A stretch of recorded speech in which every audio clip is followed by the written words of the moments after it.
Okay, and welcome to this session of our Rose of Westhaven campaign. This session, our brave heroes in the Lock Adventuring Company are preparing to travel to the Borrington Hills, which are a couple of days to the northeast of Blymouth. You should be able to see that on the map there. They're being led there by the malformed retainer that they've recently acquired, known as Blot, who has told them that there is an underground river which feeds the sewers below Blymouth that runs from these hills, the Borrington Hills. He's leading the Lock Adventuring Company there so they can try and investigate what is actually going on with the pollution in the water supply coming into Blymouth. Now, as you're being led there, in his normal sort of spluttering, like malformed accent, he tells you that as far as he is aware, there are 3 ways to get to this underground river. He says there's one which is sort of higher up in the hills, but he says there's a lot of wildcats around there, sort of marking out their territories there.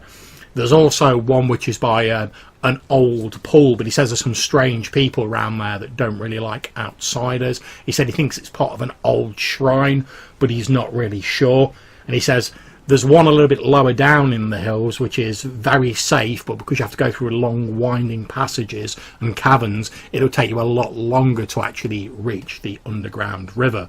So, and he throws that open to you and he's like, which of the entrances would you like to take? Which one would you take?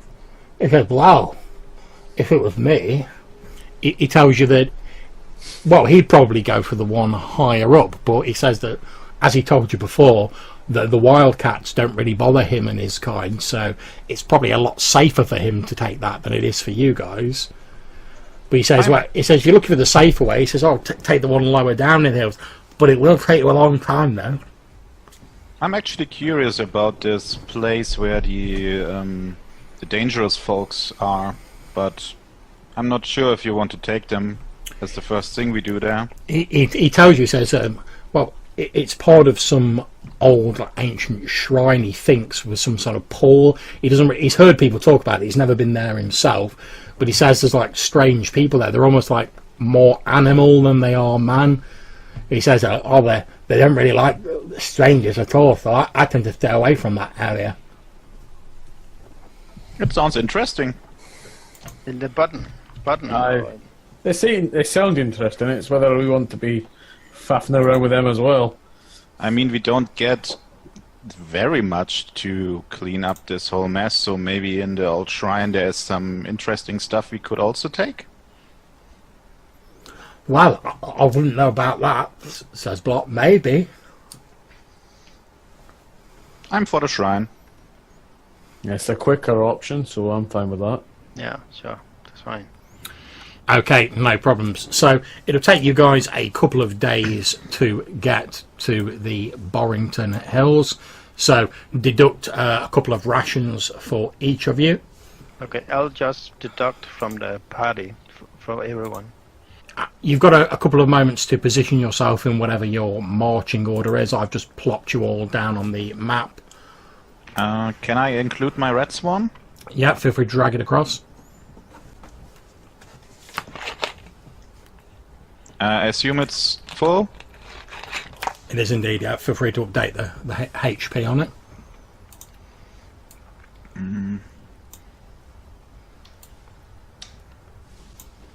Okay. Okay, splendid. I would assume I scout ahead. Absolutely fine. As you approach, you see you appear to be heading towards a sort of sheltered sort of inlet or cave. You see there's growths around it, trees, bushes, etc. However, all of the trees and all of the bushes in this area have a strange sort of twisted, unhealthy look to them. The bark is grey, greenish in colour and has a strange oily consistency to it. As the rain is howling down, you see it splattering off the leaves, the roots, the exposed roots of the trees, the rocks, etc. You can also hear in the distance, coming from the the sheltered inlet, what appears to be the crackling of a fire, and you can hear sort of low voices and odd sort of like braying and sort of animalistic sounds coming from further within. So you're approaching in sort of like early evening, sort of late afternoon. That's absolutely fine. As you so the outside is all lit up, but as you're sort of heading towards this like sheltered cave, this inlet, if you will, you can see that it's quite dark inside there. Save you can just about make out what appears to be the ruddy orange glow of a fire somewhere within. And I will put a light for that on the map. Just give... Okay.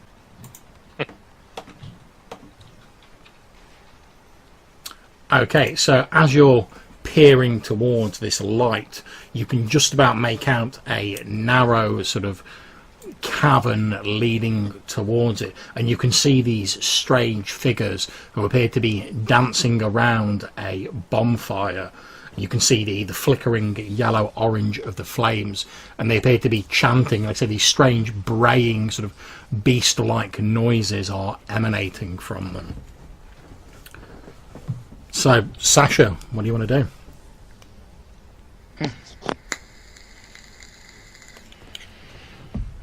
As you would love to firebomb them all, but I guess we need to parley. But we need to get past them to get into the dungeon, right? Possibly. You've certainly been told by Blot that this is one of the ways into where the underground river is, but since this isn't underground, you would assume that somewhere in this inlet is a way to go like deeper underground. Okay. Cool with doing some parleying. Aye, we needn't necessarily assume they're evil, but if they're going to start, we're going to finish. Yeah. So you come with me. I'm drawing my heavy crossbow and hiding somewhere. Okay, make your roll to hide. I did it. That's fine. Put the little ninja icon on your token. John, Yes. a bunch of noise there, and I was wondering, like, do any of us actually understand what they're saying, or is it just animal noises? Do any of you speak Latin? Yeah. Yeah.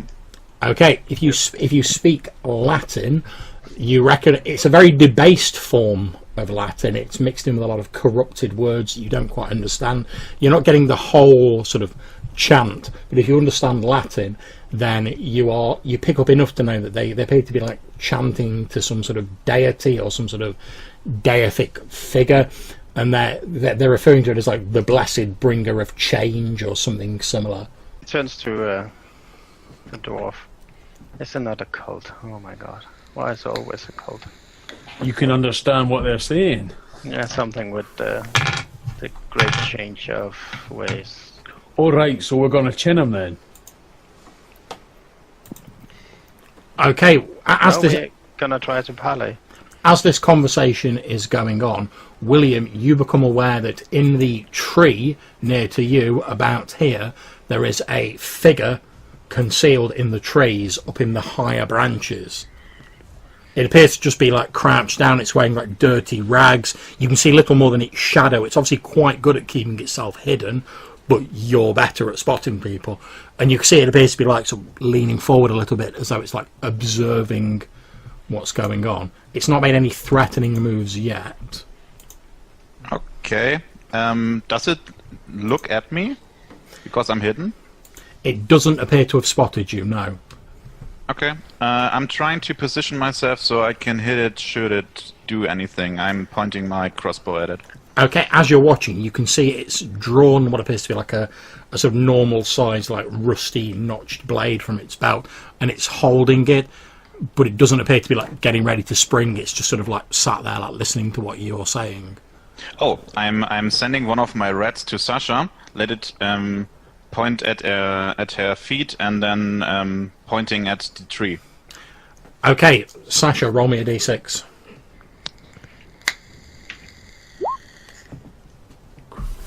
I rolled 2. Okay, as you sort of like look in the direction the rat is indicating, you think you can just about make out this silhouette in the tree. And I'll put the token on there so you can all see it.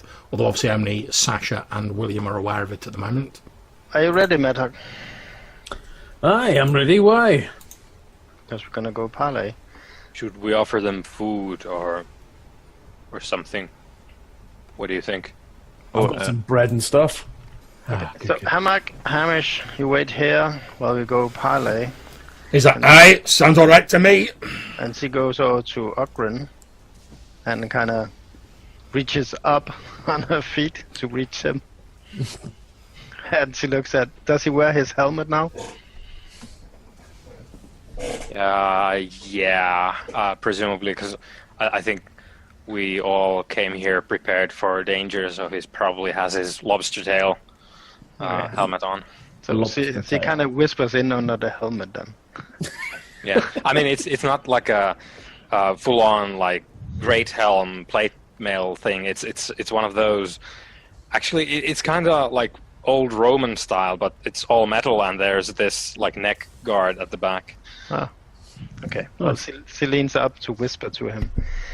There's someone in the tree, and she kind of nods with her eyes towards the tree. As you're indicating this to Odrin, you all become aware of this slight sort of clanking metallic sound. It's very faint.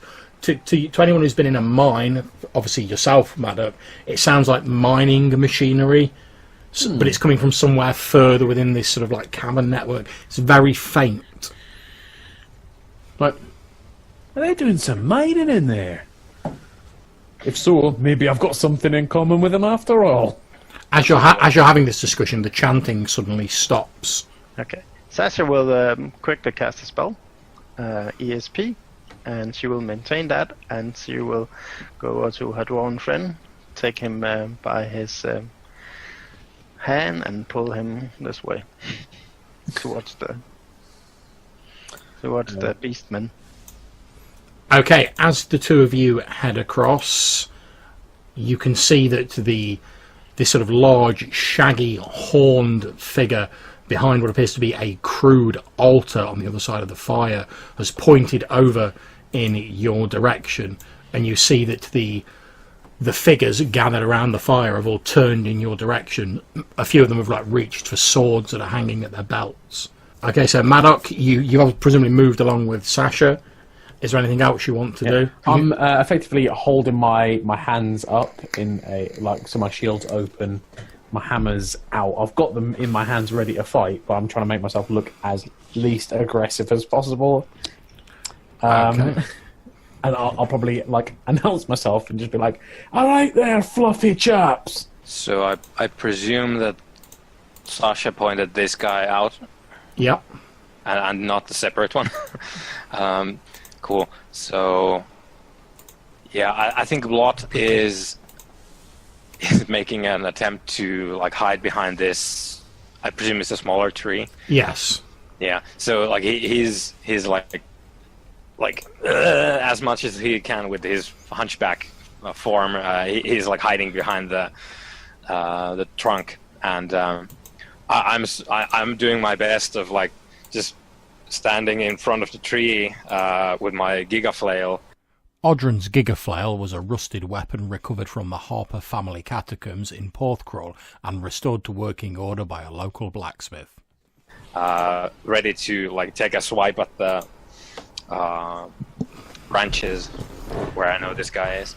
Two of these bestial-looking figures step in to block your entry, Maddock and Sasha, into this inner sanctum, or this area where this bonfire is. You can see they're both holding these rusty swords in their hands, and they're not leaping to attack you. One of them spits something at you in this debased form of Latin. Sasha, you realise that they're effectively sort of challenging your presence here and asking what you're doing here. Although, again, the translation isn't exact because it's a very debased form of Latin they're using.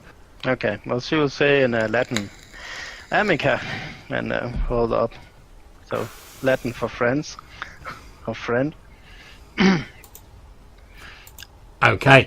We are like you, and she kind of pulls back her hood, revealing her flower hair and green skin. This seems to the sort of sight of your green skin seems to provoke a bit of sort of hasty guttural discussion between these two beastmen, as though they're not really sure what to make of you. And then one of them, with like a crooked, gnarled claw, sort of gestures for you to follow them.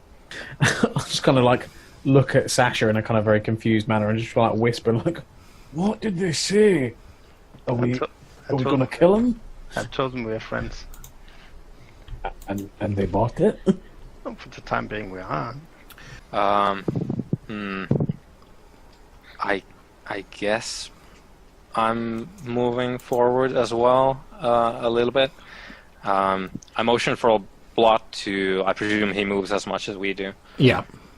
I'm gonna cautiously approach. These two beastmen lead you to this makeshift altar. It looks to be made out of stone, and it's got some ancient faded carving on it, although it's severely weather beaten and has obviously been here for quite some time. You can see this horned bestial figure standing on the other side of the altar. As you approach, you can hear him saying to his fellow beastmen around him, Cum ecclesiastica quandamo gravio coliones, fecit not nos infirmi sultuia, e not gracias ego Dio glora, causae satani coniga hant. which you think roughly, Sasha, basically means, although the church made us come here, we have grown stronger than those weak fools. Let us give thanks to the glory. Or something along those lines. Oh god. She tries to contain her rolling of the eyes. As He's you really feeling unlucky. He constantly runs into religious nuts. as you approach, the horned figure sort of throws back its ragged hood. You can now see its face is almost sort of like goat-like, and it has these two curled horns on the side of its head. It looks over at you, and again in this broken Latin says, This is not the place for you. Why do you come here? We come as friends, she says. I mean, is he talking English or Latin now? He's switched to very broken English. It's obviously not his first language. Okay, so she'll say we come as friends, amiga. We're here looking for the water. She will direct her ESP at him. Okay, that's absolutely fine. I mean, she's not interested in deep thoughts, just if I will sacrifice them and eat. Okay, he's mainly suspicious at the moment. His thoughts are that you've come here to destroy their great work and that you've been sent by the church to continue eliminating them. But he's not sort of immediately thinking like, right, let's do him. He's thinking like, right, I'm going to wait a little bit and see if my suspicions are borne out.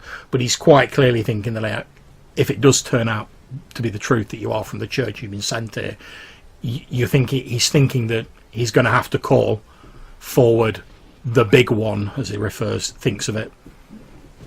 She'll try to put him in ease. We are here only for the aqua, the water. He nods and says, Are you come seeking the water of life giving then? There's bad water in the human settlement, and she points downhill. And we come to seek out the source, and the source is in these hills. We mean no harm to you and your people. I'm actually coming closer, trying to hide from the Beastman, of course. Not actually having a good chance of hiding from the guy behind us, so I just let my rats take care of him. So they surround the tree he's in. okay, And I will sneak up to here. that's fine. Because I'm assuming I can't slip through this space without being seen, so I will stay No. there. Okay, so we move on to Sasha. So you're saying, we're coming here as friends, and he said you're seeking the waters of life. you say, oh, we're here because there's a problem with the water in Blymouth, at which point he lets out a braying laugh that echoes around the clearing and is matched by several of the beastmen around laughing, and he says, What do we care for those weaklings? Okay. I would like to read his service faults again, because, like, just to confirm if he's behind it or not. okay, when you mention the water, he doesn't like think, oh, our evil scheme is working. Yeah. He's just like nonplussed. He's just like, oh, you've told me there's some bad shit with the water in Blymouth. He's like, what do I care? Okay. He's like, if they're too weak to like deal with the water, that's their business. Yeah. John, Yes. using my dwarven knowledge, the water was really silty and kind of filthy, wasn't it? That was the problem with it in Plymouth. It was very sort of, to use a modern phrase, like bacteria ridden. Okay. Do I think that it could, like, as you say, being a dwarf, been around mining and things like that, is that something that could result from mining around the source of the water? It's possible. It could also be like a biological thing, like something like rotting and the runoff going into the water. It could be runoff from mining. There's a number of things it could be, but obviously without further information it's difficult to tell. Okay. I'll kind of like lean across and just knowing, like, looking very suspicious and kind of like I don't know whether I'm meant to be saying anything. I'm not the negotiator. Just kind of like, yeah, doing a little bit of mining, buddy. I like mining. Okay, Sasha, when Maddock mentions mining, you're getting like confusion from the surface thoughts of this shaman, this like beast shaman, and he's just sort of like, as soon as you mention mining, it's almost like he doesn't know what Maddock's talking about. He's just like, what? Is what he's thinking. He's like, we do not mine. Okay. Digging? Again, you get confusion from him. And he looks nonplussed. It's difficult to tell because of his bestial like face, but he seems a bit confused like, with what you're talking about. But we're going to skip on to Odrin. What's Odrin doing? You can hear this conversation going on, obviously. I don't know if he's doing much, really. I guess we're moving forward because it appears everything's okay now. So. Okay, you notice Odrin as Blot sort of shuffles his way in and like clings to the wall, obviously trying to make himself a bit scarce. Mm-hmm. What the beastman shaman looks over at him and he says, Another who has been touched by the waters of change. You are welcome here. At which point Blot's like, oh, thank you. And I walk up to the beastman here, and I, like, again, put my arms across my chest and give him the up nod. Okay, yeah, the most of these beastmen are sort of similarly sized to you, so you're sort of like looking straight at him as you walk over and you're like, he just sort of like looks back at you and he goes, and you see like a small like puff of steam like come out of his nose.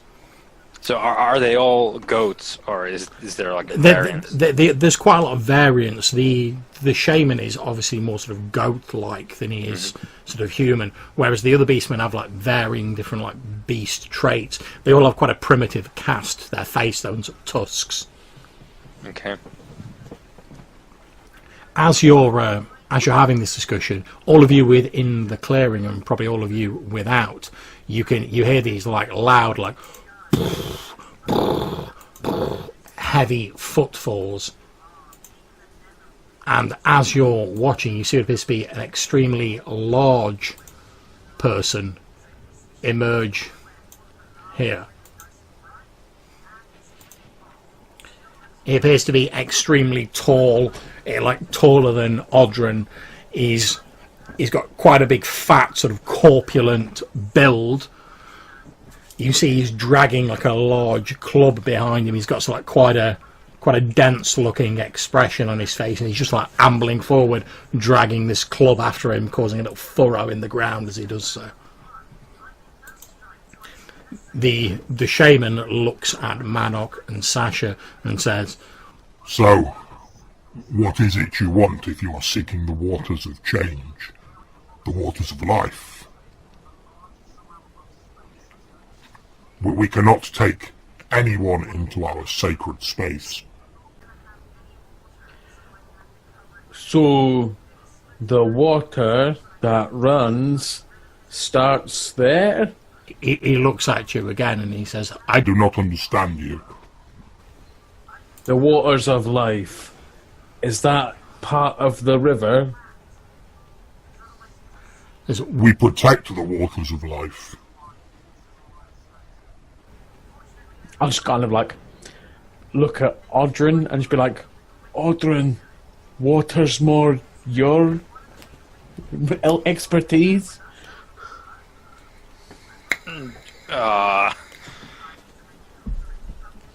Yeah. The magic doesn't know what to say diplomatically either. The shaman continues and says, If you wish to enter our sacred space, you must make an offering or you must defeat the guardian of this sacred space. and he gestures at this huge, like, club-wielding, almost like ogreish figure that's pretty much blocking the passageway here. What is the sacrifice?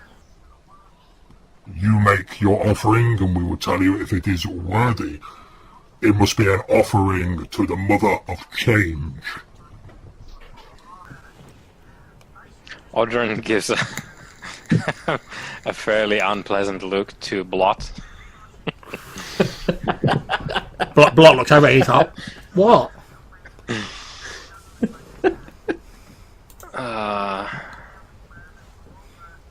Is there like a sacrificial stone or like is there anything to like pick up clues from as far as like how they sacrifice stuff? There is a small altar sort of here just in front of the shaman. As I say, it's a stone altar with sort of faded carvings on it. You can't quite make them out from where you are. You can see it. There's like dark brownish stains on it. So obviously there has been some form of like blood sacrifice performed here at some point.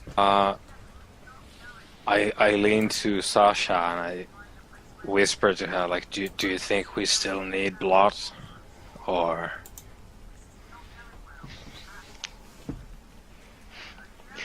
She looks a little worried, kind of like the half scared, half panicked look she had when they were doing the solo adventure. Yeah. I'll try to read the mind of the shaman again. What he's thinking about. I mean, is it a blood sacrifice on his mind, or? Okay, he's thinking that it needs to be something to show your willingness to accept change. It's difficult to tell because his thoughts aren't entirely human. You can see that in his mind he's hoping that one of you will elect to fight their champion because he doesn't believe that any of you got the nous to do it, basically. But if you can provide a sacrifice that shows you're willing to accept change in yourselves, that would also be fine by him. Do you think you can take him? I could easily crush Blot. He's a weakling. The champion. I'll be like, what are we all whispering about? Well, The shaman haven't said his name, right? No, he hasn't.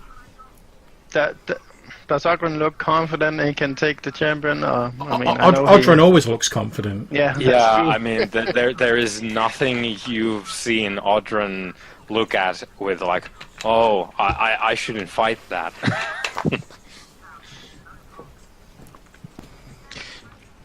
Actually, I'm trying to get out of the shadows and get to him and call my rats to me.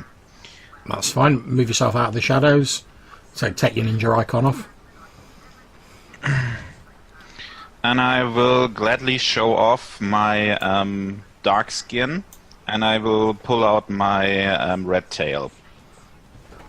You were talking about change. The shaman looks at you and you think he smiles, although it's difficult to tell, and he says, One who has accepted change. You are welcome here. And I pull out my the amulet with the acorn on it, and I will throw it in the fire. Okay, you throw it in the fire. There's a brief whoosh as the fire flares up. The shaman follows it with his eyes as it arcs through the air and lands in the fire, flares briefly and is consumed entirely, at which point he says, A good offering. You may pass. And I'm looking through the shaman and I'm saying in Latin to him, I know you want to change things here, and I may know someone who may help you with that. he looks interested and he says, We will speak when you have seen the sacred place. Then you will understand. Then you will be one of us. Okay. That's what I'm doing for this turn. Okay. And I'm pulling my rats behind me just so they stand up all at the same time and looking at him. okay, absolutely fine. He seems very interested in this swarm of rats that have poured through after you. Okay, Sasha. As you can see, we have all been touched by change. And he kind of I'll kind of like look round quizzically. pulls out some of the dandelions from her hair. We are, as you. He laughs in this braying laugh when you say that, and he says, You are not yet one of us, but when you see if you see the sacred space, then you will be. We are. As you once removed from what we were born as. But we tread a different path than you and your kin. he laughs again and then says, The Mother of Change teaches us there are many different paths. Indeed. And we're not here to get... We're not here to... What the fuck's the word?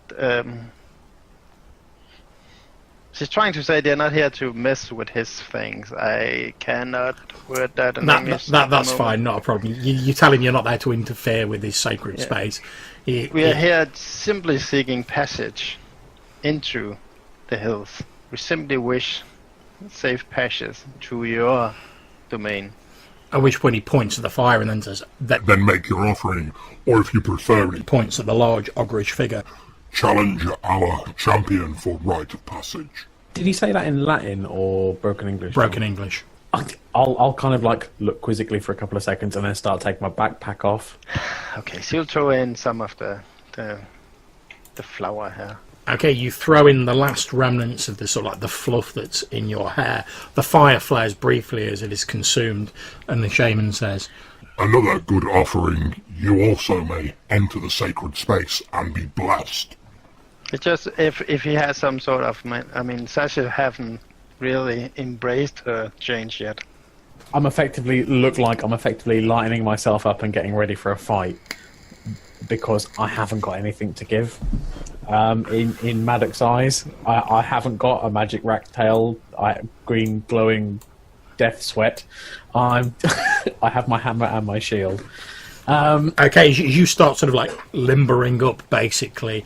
The small beastman at the mouth of the cave steps aside, and this huge lumbering like, ogreish like figure with this pale green skin, what appears to be face paint and fangs, steps out. There's this as he drags his club up and holds it in front of himself, and you hear like a I'm going near Maddox and whispering to him, do you need support? I'll just kind of like glance at the giant and then glance at William and I'm like, not right now. You know what I'm talking about. I'll give it a go clean to start with. I'm looking at the shaman and I'm like, so you want to test our willingness to change, but I assume the sacred place you're talking about is a manifestation of change, or else it wouldn't be much of a sacred place for you. So our willingness to get in there should be more than enough willingness to change. Don't you think? He says, You and you, and he points at yourself and Sasha. have proven your respect for the Mother of Change with your offerings, whereas these two Two, and he points at Maddock and Odrin. have yet to make their challenge or make an offering. I'm whispering to Maddock again. I'm pretty sure I know a way how you could prove yourself, but I'm not sure you will like it. I'll just kind of like look quizzical for a second and then just be like, what? Cut off your beard and throw it in the fire.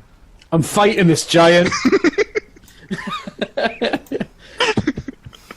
Yeah, effectively, the second you say that, I go ready to go and fight this thing. Okay, move yourself up to the Say to giant. Sasha as well, like while I'm on the way, I'm like, since I've been kebab by that giant fish thing, I haven't felt right anyway. I'm gonna go and kick this in and try and see if I can feel like a dwarf again. Okay, so what we'll do is, if no one else is intervening, we'll resolve Maddock's combat with this giant. So I'm just going to move you across, Maddock. I'm afraid he needs to restore his honor now that his beer has been insulted. And yeah, I just offered him a beard's chance. going nowhere. That's all. I'm a demon.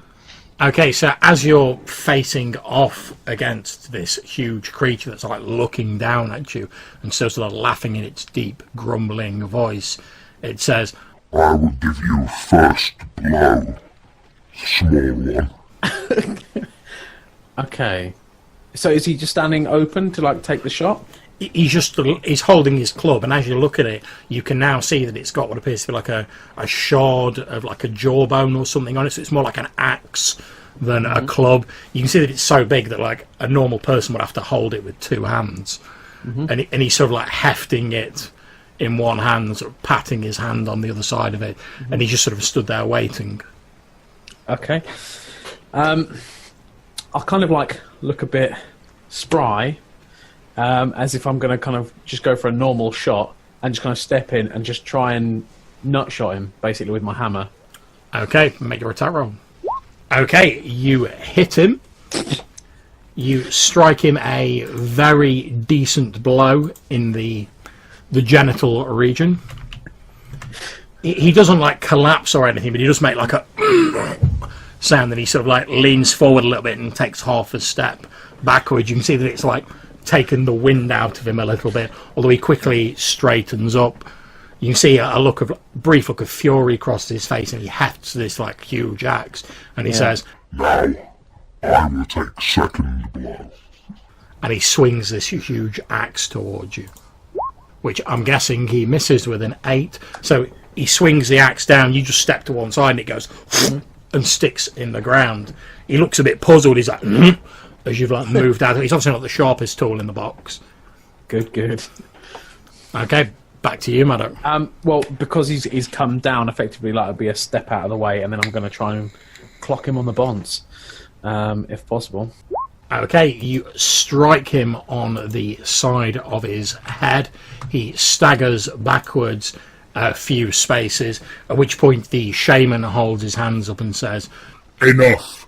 You prove your worthiness. You may enter.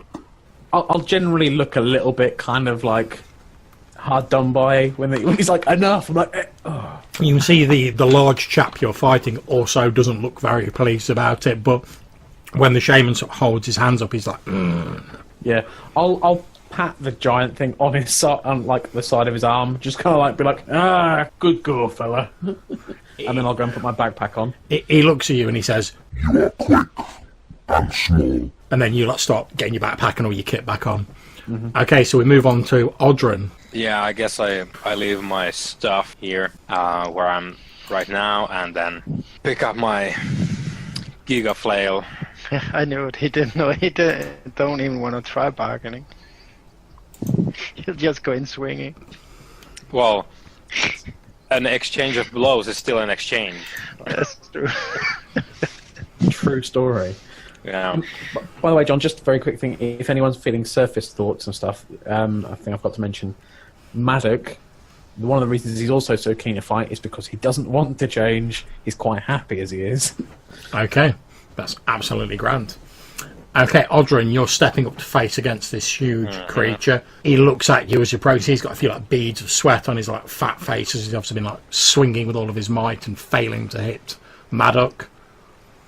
He looks at you as you step in and he like rubs his crotch and then like hefts his axe up in two hands. I raise my hand and like wave, and I say, "Well, hopefully you're still good for a fight, right?" I am good. Okay. Then I'm gonna try and bash his face off. Go for it. Okay, so you've struck him a glancing blow. It sort of catches him on his shoulder blade. You hear like a slight crack as it hits him there. One of his arms falls down a little bit limply, but he barely seems to notice it, and he swings his axe in your direction. His axe hits your armour, and it actually breaks the sort of like the jawbone that's jutting out of the wooden haft. It sort of glances off your armour, does you no damage. You can feel the force behind the blow, but you hear this like and the bone breaks off from his axe, and he's like And as he is overwhelmed by the malfunction of his weapon, I'm gonna try this. Oh, here we go. Okay, you catch him another glancing blow, so describe how that goes down. Inspecting his broken bone dagger, I guess, and I go, huh? And I bring in an overhead smash with the flail to try and like hit him on the arm that he's holding this bone on, with the intent of like, yeah, the bone is gonna go clattering away, but like that's extra. I'm just trying to break his like weapon, like his good arm. Okay, you do hit him on his arm, although it doesn't seem to cause him any massive inconvenience beyond like a grunt of pain from him. He redoubles his efforts, snarls, and literally comes at you. So like anyone who's played like a fighter, you'll recognise that he's like fighting offensively. So his armour class is now like virtually nothing, but he will get bonuses to his attack. Yep. So I'll make an attack roll for him. Maddock is getting pretty animated, cheering for Odrin, by the way, just so you know. Okay, so he literally comes forward like, but he's very clumsy. You easily just like step to the side of him, Odrin, and he sort of like stumbles to where you are, and he's like, Well, I'm gonna try and hit him in the back while he's recovering. Oh, 12. Is that is that on the scale? That is certainly enough to hit him, because normally it wouldn't be, but he had an armour class penalty because he attacked all out. You can see your blow lands that he's like struggling a bit now. He's like panting a lot, his breath's very laboured, his moves are a lot slower, but he again swings around clumsily with his arms, just trying to like, he's discarded his weapon, he's just trying to like hit you with his fists now, basically. Yep. He's got me now. Okay, he hits you for a mighty 2 points of damage with his meaty fist. He sort of like smacks you on the side of the head, causing your ears to ring for a few moments. Yeah, there's a mighty clatter because I have the like cheek flaps on my helmet, and he gives me the backhand, and it's, clunk, clunk, clunk. Okay, make sure to deduct 2 from your hit points. Yep, I did. It's just Splendid. It's just like iconorama there, so it's difficult to see. yeah, and because 2 hit points is so little to me these days. I know, man. Really show. Okay, you can see. Talking about 2 hit points. That's 2 levels from that dog. You can see the shaman's watching this with interest. He doesn't seem to have called a halt to it yet. So, Odrin, if you want to take another swing at him. Oh yeah, here we go.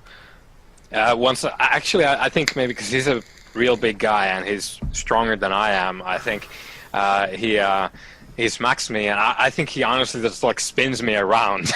And as I come to, I was like, huh. And then just again with the flail. Okay, your blow hits him, driving him down to his knees. He's pretty much like on his knees now. You hear the shaman say, Enough, you have proven your might. You may enter. at which point you can see this huge ogreish figure is now like on his knees, his discarded weapon lying near him. He looks up at you, there's like blood from various cuts all over him, and in a panting voice he's like, You are strong and big for someone who is small. I look at him slightly confused, but I think I got what he was trying to say, and I like nod at him, and I try to like pull him up from the ground. He takes your hand and he like help him to his feet, and he sort of like smacks you on the back in what you assume is like a gentle sort of comradely fashion, since he doesn't like dislocate your ribs or anything. Yeah, and I'm not on the ground, so it's probably friendly. Yeah. And you see him look over and he nods at the shaman. The shaman is like, Very well, you may all enter the Cave of Change. and he gestures in this direction. As he says that, Cesar will move quickly over to Ogren. I'll just kind of like gesture to tell people like, are we leaving those guys outside, or are we bringing them in? No, bring them in.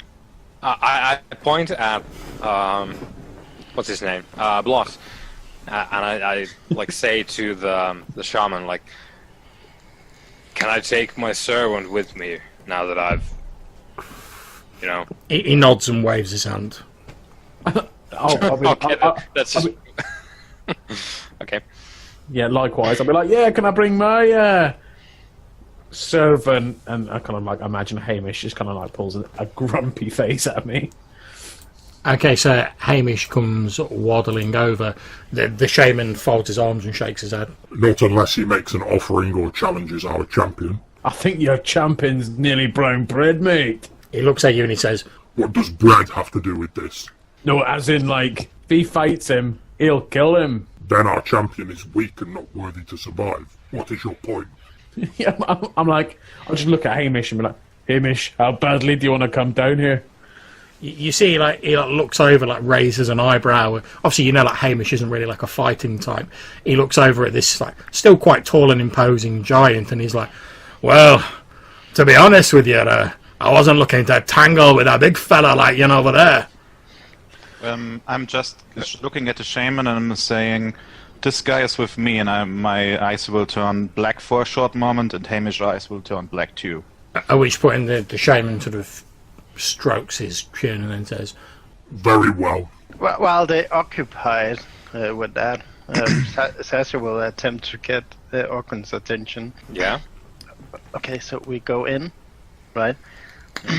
And they might not lead us where we want to go. They might lead us to a new, temple or some shit like that. And then we will crush them. Yes. Yes. Good, we are of one mind. So, as you're sort of sex, I presume Odrin's not like whispering when he's like, and then we will crush them.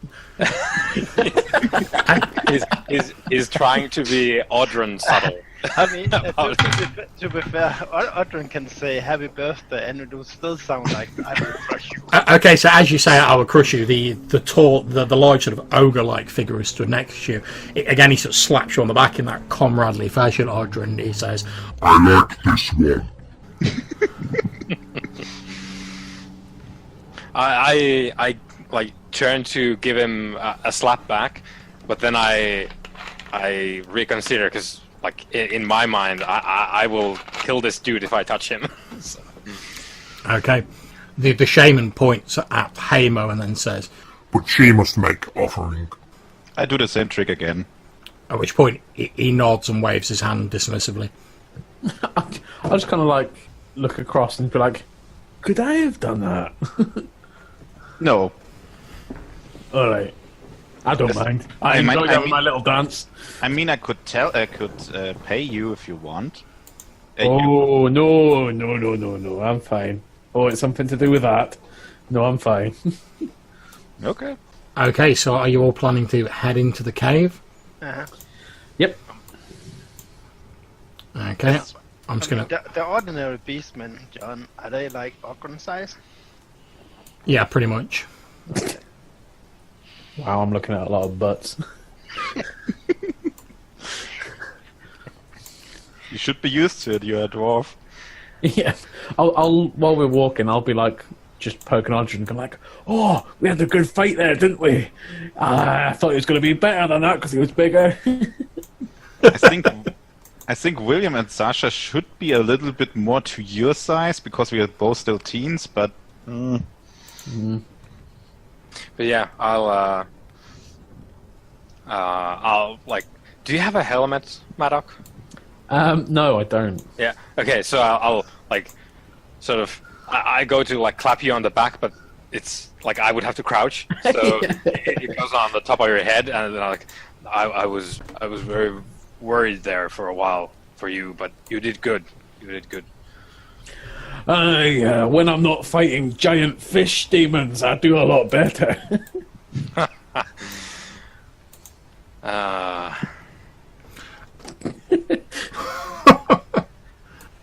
Okay, so the shaman points to one of his beastmen and says, "Take them inside to the sacred place."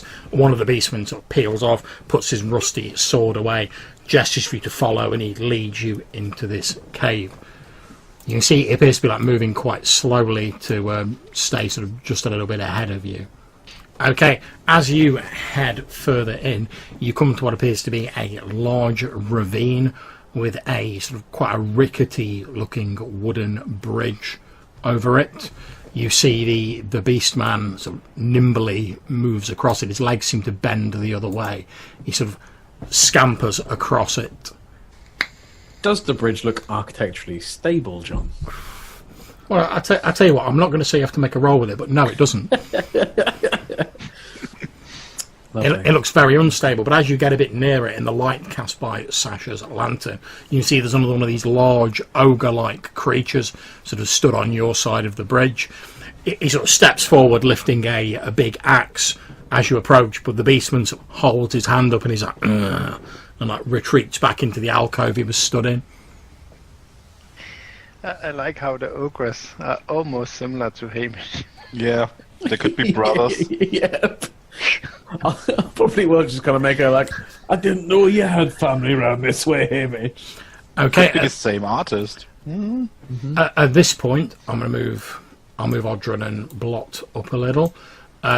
If those of you on the bridge, so that's Sasha and Maddock, if you can please roll me a d6.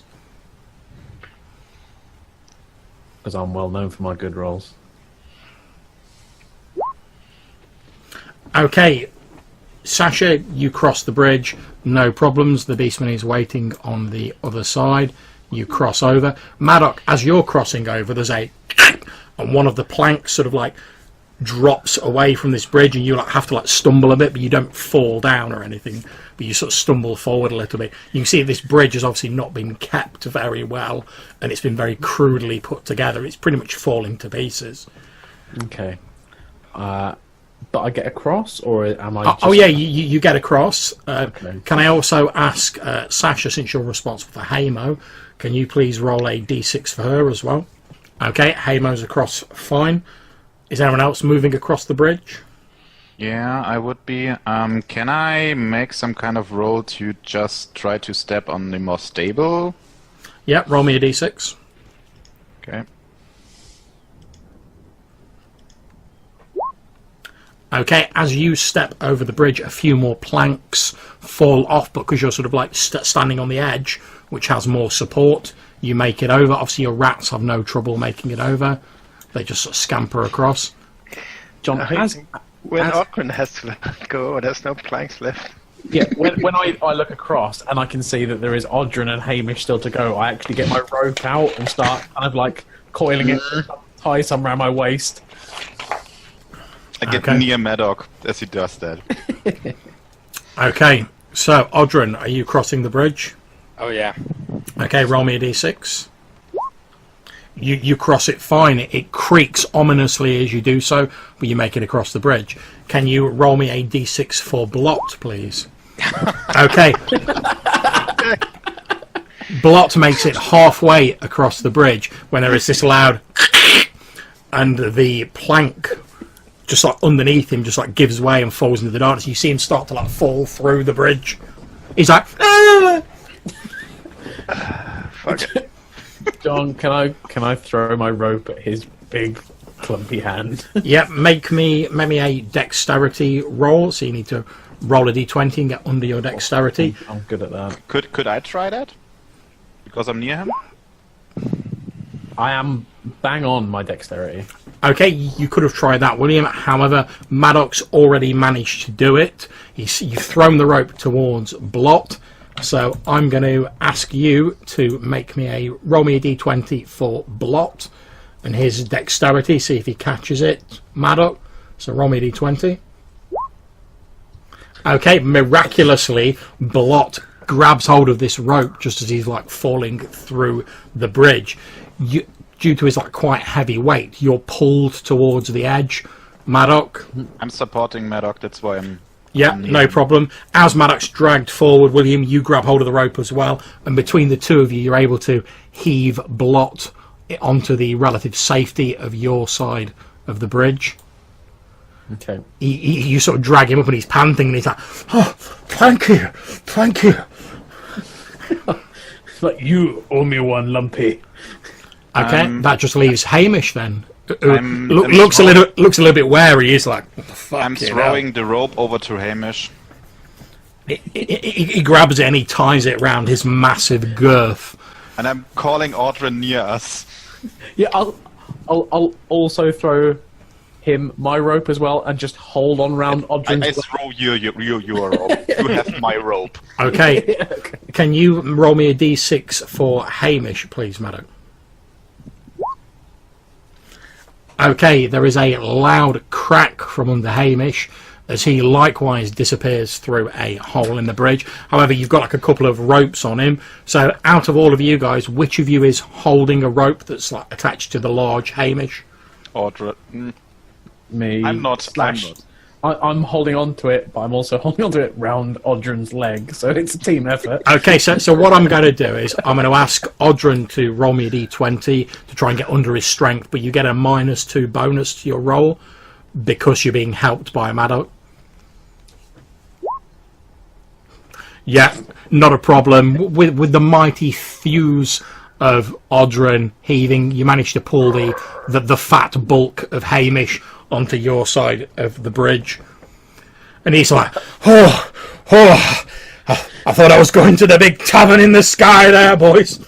Yeah, I'll just like pant from pulling him up, like, you need to cut down on the eggs, boy. He's like, well, you wouldn't be the first to tell me that. Okay. I'll just be like to Audrey, just like, don't say that. We'll never get him to do anything. Okay, you're all on the right side of the bridge. Although it's going to be very difficult to cross this bridge again now. It's like huge portions of it have fallen away. The beastman walks up to here towards what appears to be a tattered curtain. You can just see what appears to be like a sort of green glow emanating from beyond it. He pulls the curtain aside and you can now see this greener glow with more intensity, and he gestures beyond it. Does anyone want to actually go in there, or what are we waiting for? Maddox will look very unsure of this. Do we have an idea what this green glow could be? Yes. Mm-hmm. Yeah. By the way, Sasha's like, yeah, I've got a good idea. Yeah. So what we do is we get some nitroglycerin and we chuck it in there. Just a candle. So I'm gonna go to Sasha and as best as I can, just whisper to her like, "Okay, so what's the plan here?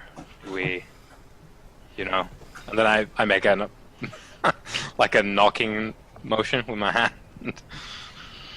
Well, we're not going in there. I just go near and I'm pulling out my dagger and I'm pointing at the beastman just so he can't see it.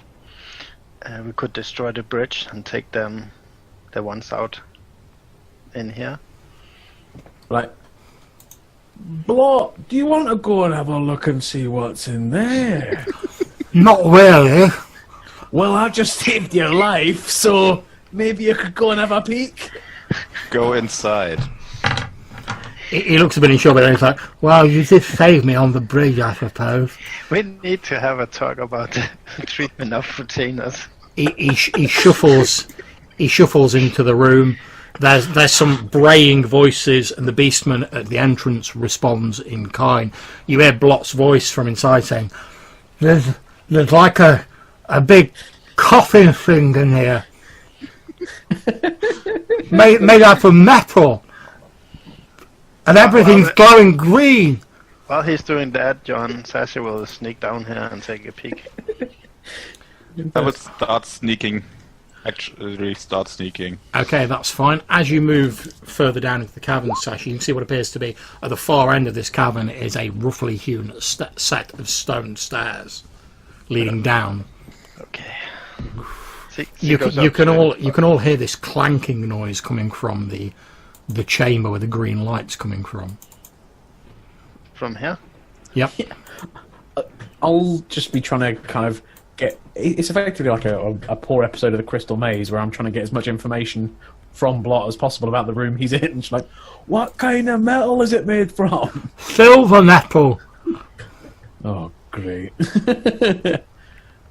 How many people are in there? Three? And I think there's someone in the coffin thing. The glow's getting brighter. I'll probably come out for a bit now, mate. Okay, he comes walking back out. Is he glowing? Does he have fish eyes? He doesn't appear to be. He looks the same as he did previously. Alright. Okay. Although, actually, now you come to mention that, Maddock, no.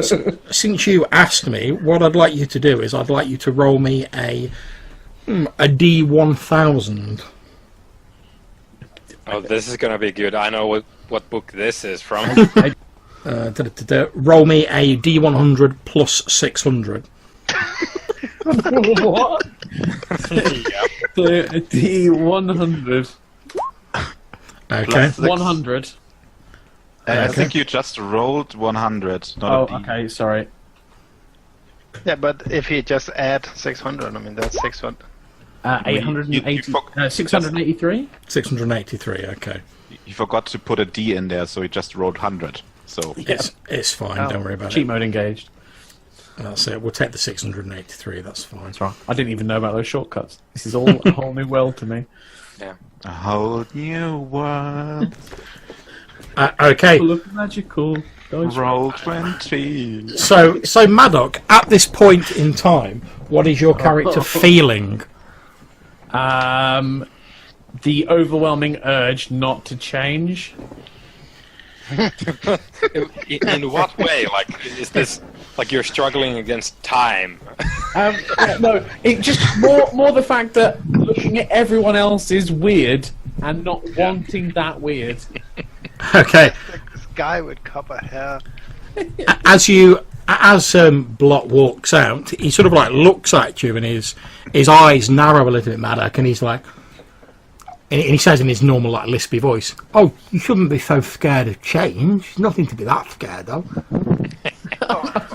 I'm just like, wait, what? Hey, our retainer just got upgraded.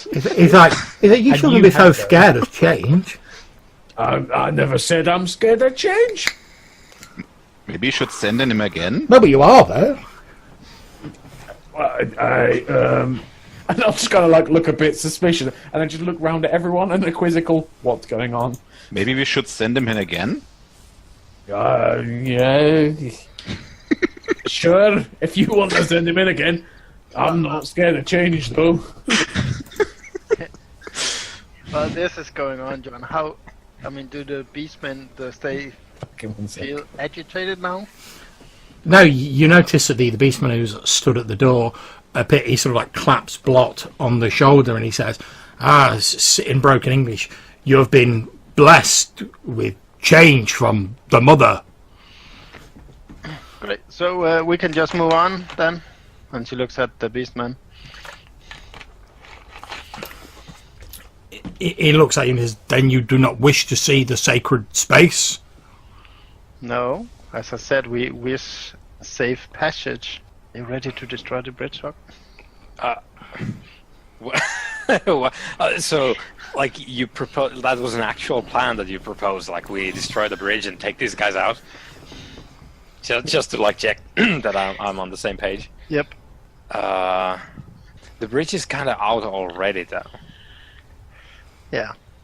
I think, because as John said, like it's going to be fairly difficult to get back that way. So Just out of curiosity, I'm just going to send in my rats. So, with that in mind, Sasha, I guess, like, are you giving Audrey the nod? Like, yeah. Let's go in. Blocking or- the entrance. We need to go down. I mean, if they're gonna leave us alone, fine. We don't need to, What did I miss? Is Audrey now going into the I did send in my rats into this room. Okay, a few moments later, your rats emerge from the room, and each one of them has some like bizarre, like physical deformity. I'm not going to go through rolling for all your rats, but they all look well fucked up. Roll 30 details, 1,000. So, has that rat got the face of an owl? But a couple of them who have just got one eye now. One of the most disturbing things is a few of them now appear to have sort of vaguely human-looking faces. I like my new rats. Did some of them get something useful, like wings or stuff like that? No, not to the extent that it'd affect the stats, no. I nervously step a little bit further away from the room as I see all the like human-faced rats. So we're going this way. Thanks for the sightseeing. And as he starts to walk down. Yeah, Maddock, as you say that, just like, oh yeah, brilliant, let's get going, and I just kind of like push past and get out of the room. I'm sort of left standing there at the back with my flail, going like, "Are we? Is it? At which point, the beastman who stood near the curtain on the other side of Blot sort of like looks at you and like meets your gaze, Audrey, and he says, your friends are too afeared to enter the sacred space."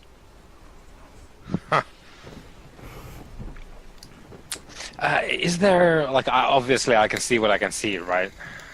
It's because we're in a cave now. I'm gonna step next to Blot. Okay, now you're a bit closer. You can see that sort of gradually this greenish glow appears to be expanding beyond the chamber. So like Blot and the beastman are still sort of stood in it. Blot's just like on the edge of it. Can I also see that? Yeah, yeah. I'm trying to hide from this beast man. Okay, I'm backing off a bit. Obviously, as we were walking away, John, we're a fair distance away. Would I have heard the beastman hear him say, like, we're too afeared? Yes. He doesn't say it quietly. Oh, I probably will stop, looking kind of like a little bit conflicted. You can see the beastman stood there and he has like a look of almost like disgust on his face as he's like, psh, you guys like fought for the right to enter the sacred space and now you're like too scared to go in there. He's like, psh. I'll look kind of like depressedly at Sasha and be like, I'm not scared. I'd go in there, you know. You hear the mocking laughter of the beastman. No. It's echoed by the ones who are in the Cave of Change. You really don't. And he kind of looks over to Ogren because he kind of he might be tempted. So as you're looking over at Audrey, you can see the beastman's so like Blot steps to one side of Audrey, and the beastman looks up at you, Audrey, and he's like, "Surely one as mighty as you is not afeared to enter." My mutant rats hiss and gurgle at him, Beastman. He actually leans down and just pats one of your rats. A tentacle answers. So this is great. One turns into a Skaven, and So I sort of like flex at the Beastman dude a little bit, and I just like step forward, and if I can, I kind of want to like brush him out of the way, just like shoulder check him just for the sass. Yeah, no problems. Absolutely fine. Move yourself the way you want to be. Tasha calls out, "No, Ogren, no!" As I can see Audrey stepping up to the plate, I'm like, I'm not having this. And then I'll start to kind of like head towards. Yeah, she runs to. What's him do? Stop. Remember last time? She reaches out to try to catch him. Oh. Okay. Yeah, I mean, you guys are like way behind me, and I'm. Yeah. Okay, so are you? So move yourself in, Odrin, if you're going in. Yeah. Let me grab my thing here. So there's like, is the squiggly line like a It's a curtain. door? So, yeah. Okay. Yeah. So I don't rip it out or anything. Yeah. I step in there. Okay, as you step in, you can see inside this chamber is what appears to be a large metal coffin, and there are like these metal tentacles running from it to the walls. It has all these strange runes on either side of it, most of which are glowing green and shedding this baleful green light throughout the cavern. There are 3 beastmen with various deformities stood in there, and you can see there appears to be something with like tentacles, sort of like lying in the coffin, like thrashing about. Yeah, so there's like tentacles coming out of the coffin, like flailing around. Okay. As you enter the 3, this like tentacled like horror heaves itself out of the coffin, and one of the beastmen is like, he says something in Latin to it, at which point it like waves its tentacles and it lets out a gurgled response. We always go to the nicest places. Okay, the beastman next to you, Odrin, looks at you. He bows and then he points at the metal coffin. I wrinkle my brow and I'm like I point at it and I'm like, yes, your altar is strange, and I speak very forcefully and slowly because I think that helps him understand, which he seems to vaguely understand you, but perhaps he doesn't speak the common tongue. But he like taps you on the chest, and then goes, and then points at the coffin, and says something in this bizarre Latin. At which point the beastman behind the curtain, the one who led you here, answers and says, he says it will make you stronger. Can I, John, understand any of, like, are the runes just completely nonsense to me, or is there anything related to the old ones? It's bizarre. It appears to be a mix of the tongue of the old ones and this corrupted Latin. You can make out there's like runes for like change, alteration, improvement. Oh yeah, that sounds good. That's right up my alley. I'm all about self-improvement. So, yeah, Maddox. Yeah. While this is going on inside, I'll kind of get to the edge where the beast man is, and just be like, "I'm not afraid." It Blot sort of like looks up at you and he says, "Yes, you are." No, I'm not. Yes, you are. I've had enough of this. Are you alright, Odrin? And I'll just shout into the room. No! Sasha grabs it by his collar. No! Now, I won't point out, Sasha, if like Maddox wants to go in there, you're not going to have like enough strength to stop him.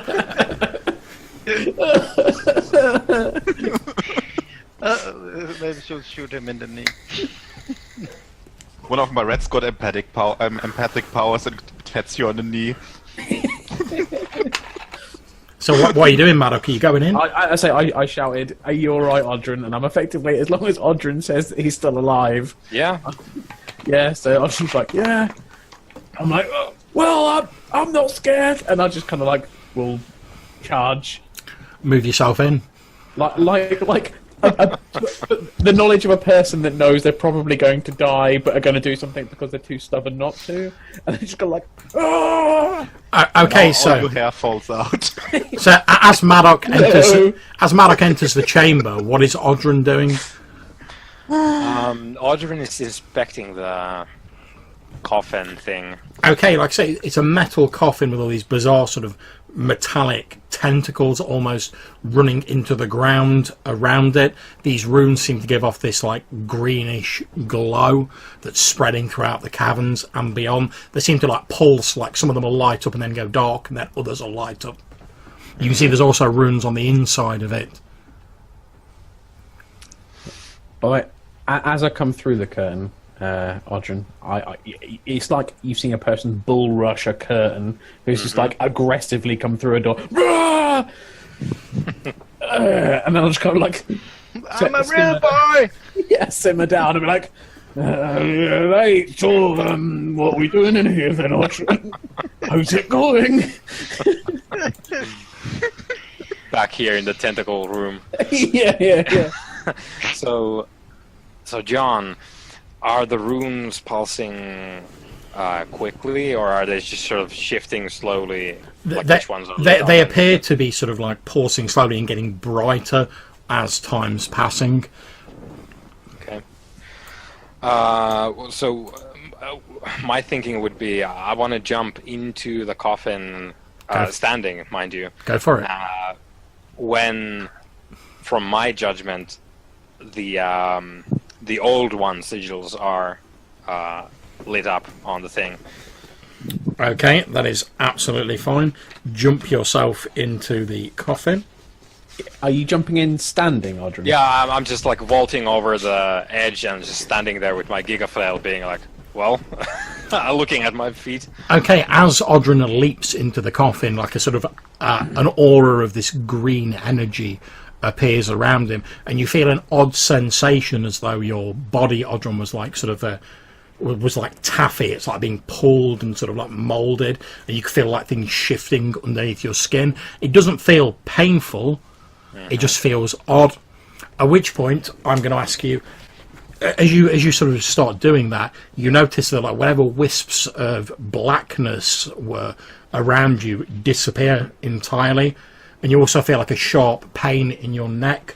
Remove your sort of shroud of darkness and your gills mutations, and I'm going to ask you to roll me a D1000. Here we go, guys. Good luck. It was nice playing with you. I'm the boss monster now. Was he cured by the other two? It seems like, yeah. I think it's he can't wear that many hats. Okay. Have too many mutations. Roll me 1D100 plus 400, Odrin. Okay.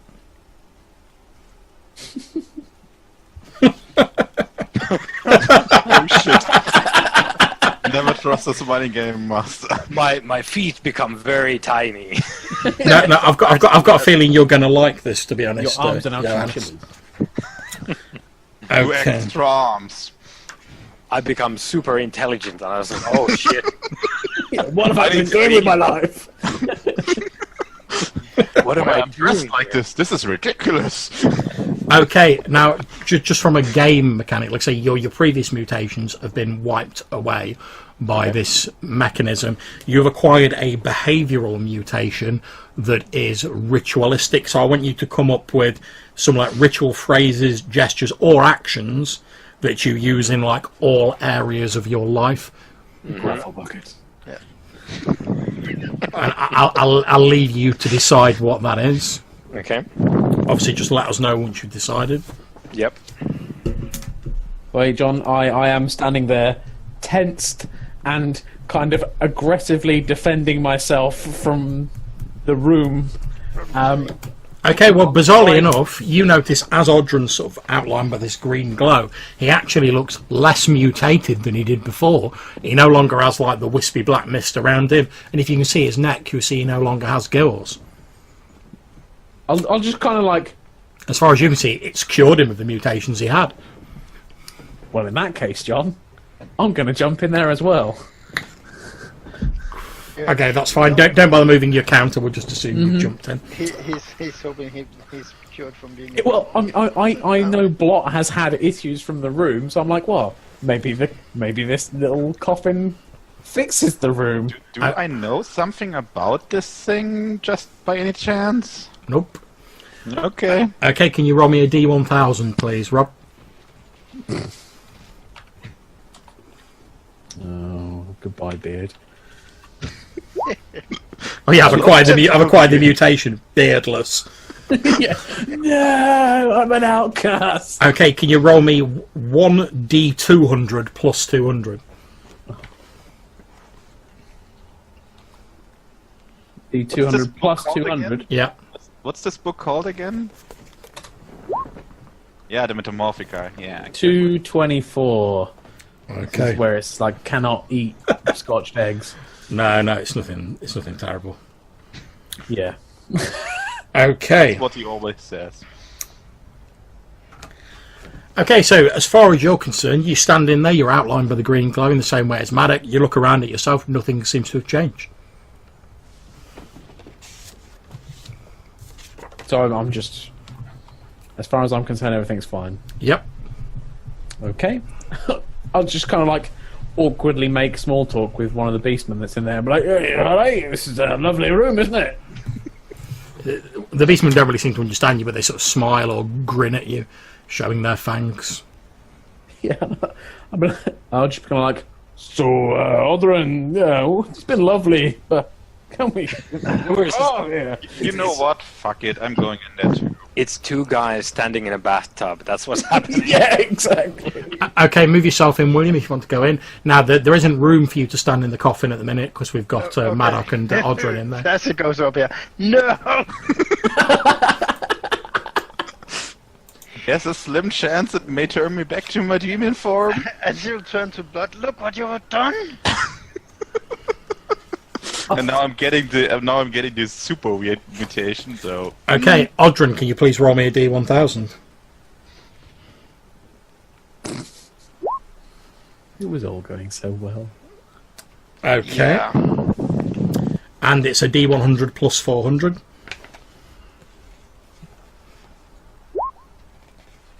You become a lobster. Yeah, 420.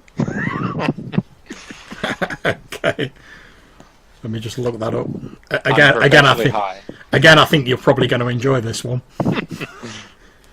He enjoys everything. Okay. Yeah, Audrey likes life. Maddock is continually punished by this. And life is even better when you have 6 eyes. Okay, roll me a D6, Oddrin. 4. Okay, as you're sort of stood there, you start to feel like incredibly thirsty. Mm-hmm.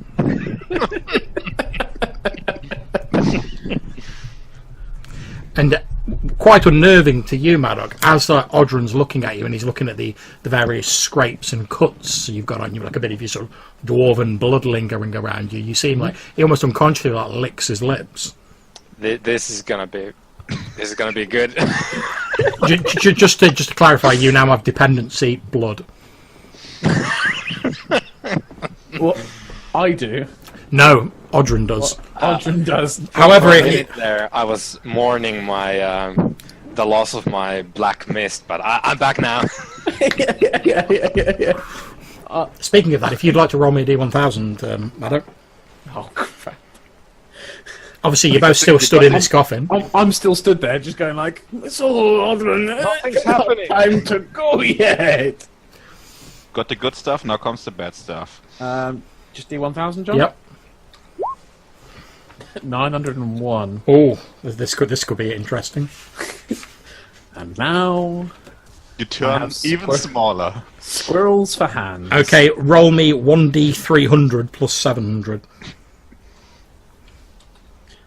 D300 plus 700. Yep. Oh, god. That'll be 762. Okay. That's extremely odd, but fair enough. Okay. You're stood there, and as far as you're aware, nothing seems to have happened. Okay. Brilliant. Right. I'm just kind of like, Oddrin, I really think we should probably be going. It's been lovely, but this room, we should probably get going.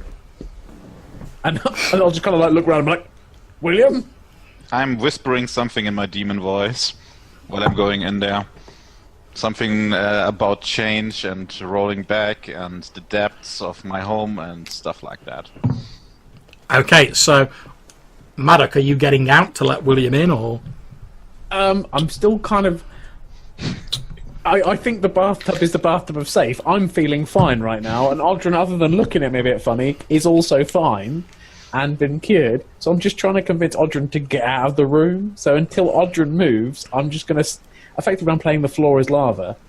And the bathtub is safe. Well, that's certainly one way of looking at it. Currently, that stacks up in my mind. Sasha will call in, "Get out, everyone!" No. What are you doing, guys? I'm I'm trying to get in. yeah, I'm trying to get Odrin out. William, Maddox, Audrey, come on!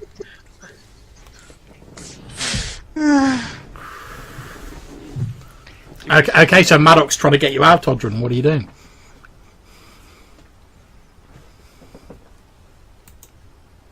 Yeah, I'm waiting until he is out there. He's trying to get Audrin out there, not me, right? That's right. Yeah, I'm trying to get Odrin out. I'm not. Effectively, I've just kind of said hello to you and surprised that you're in the room, but still just kind of like, I'm happy in my safe bathtub. I keep whispering my demon stuff.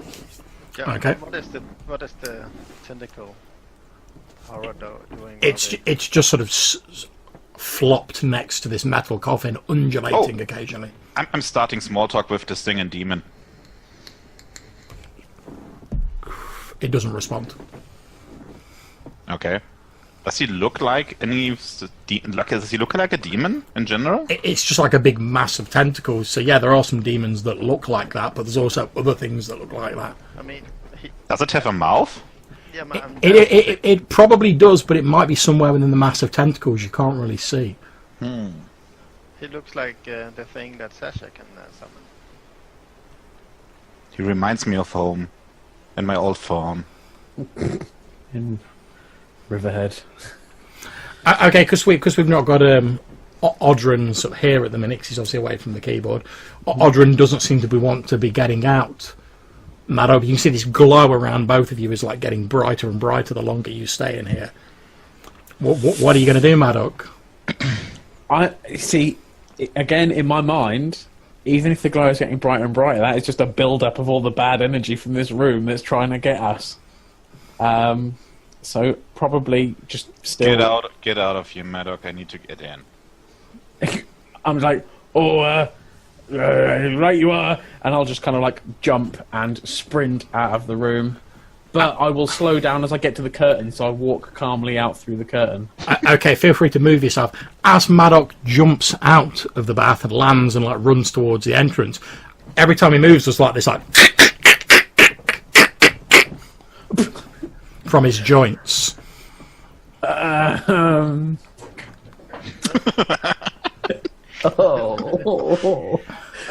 Just to let you know, Maddox, you now have the mutation crackling joints. Feel free to note that on your character sheet. Okay.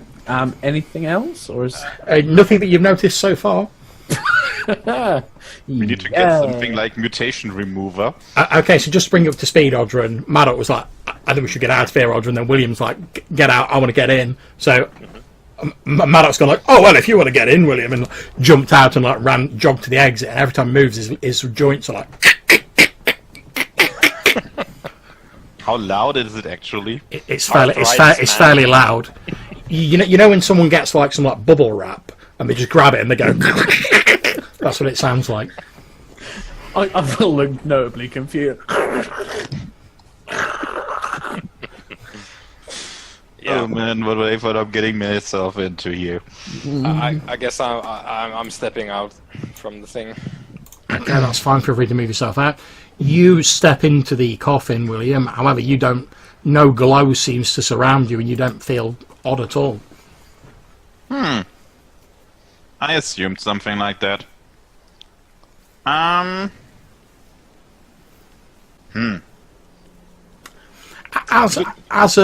Is there something like a tentacle sign language for demons or something like that? Not really, no. Okay, so Sasha, as you see Maddox come like nonchalantly like strolling out like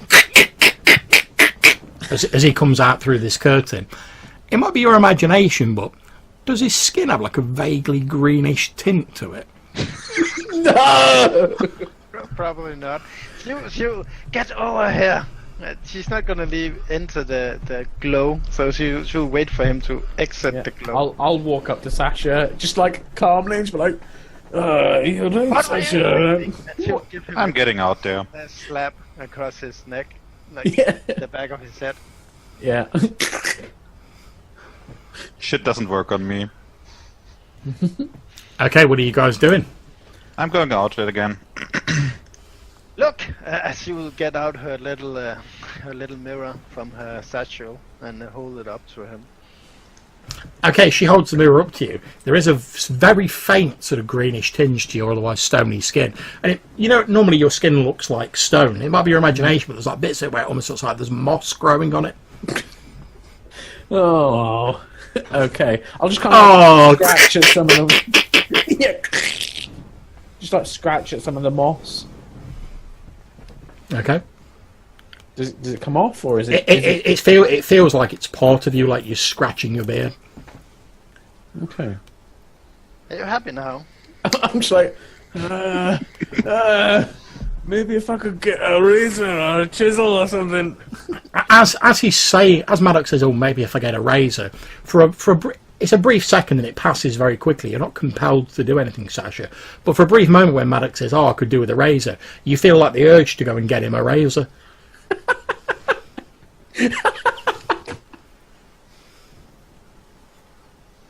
Oh, she would love to give him a razor.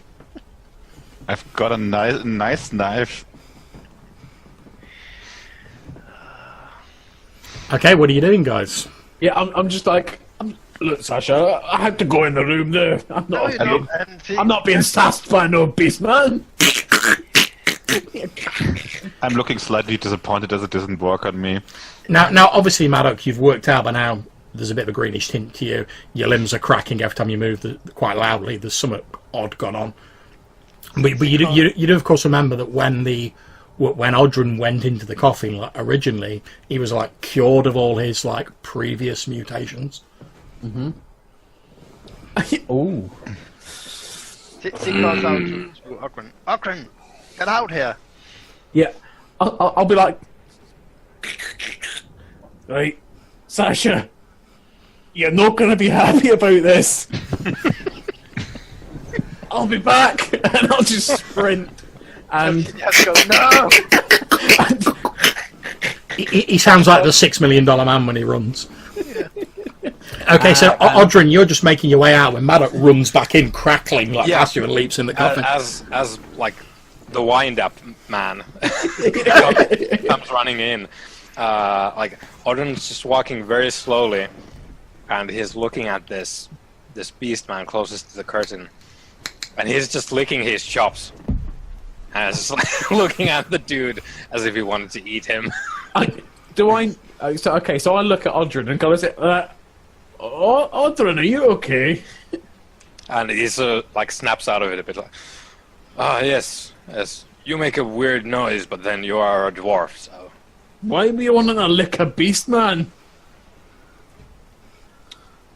It's not that. It's like he turns back to the beast and like, Okay, I'm assuming Sasha can hear this. Yeah. She looks very angry and blood. But I will be concerned due to the fact that he's licking his lips at the beast man, and I'll just take Odrin's hand and just go, come with me. And I'll start walking back to the coffin, whether he comes with or not. He's just. I feel quite fine, thank you. Okay, stick yourself back in the coffin, Maddox. Yeah. Effectively, I'll walk slowly until Odrin just like declares that he's not going to be fine, and then I'll just scuttle to the coffin as quickly as I can crackle my way there. Okay, as you crackle your way into the coffin, a sort of braying cheer goes up from the three beastmen in the room as they're like, you can hear in their broken Latin, Sasha, you hear it like, he is embracing change. You know, John, this is the end of the game. Now they're just going back and forth. Okay, so Maddox, can you please roll me a D1000? Mm-hmm.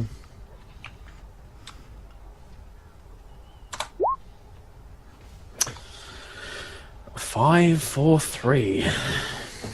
Okay. Roll me a D100 plus 500.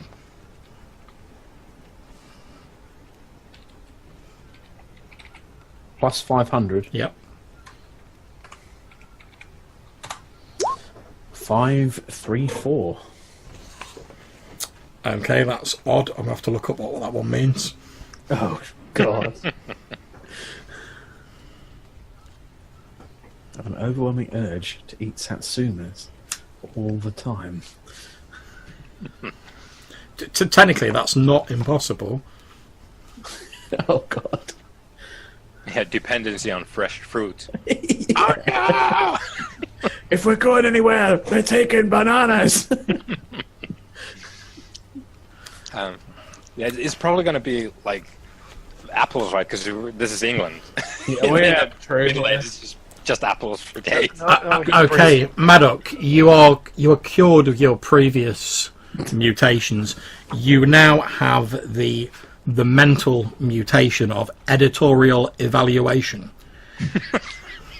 What? Which to explain, and I'm literally reading this out of the book.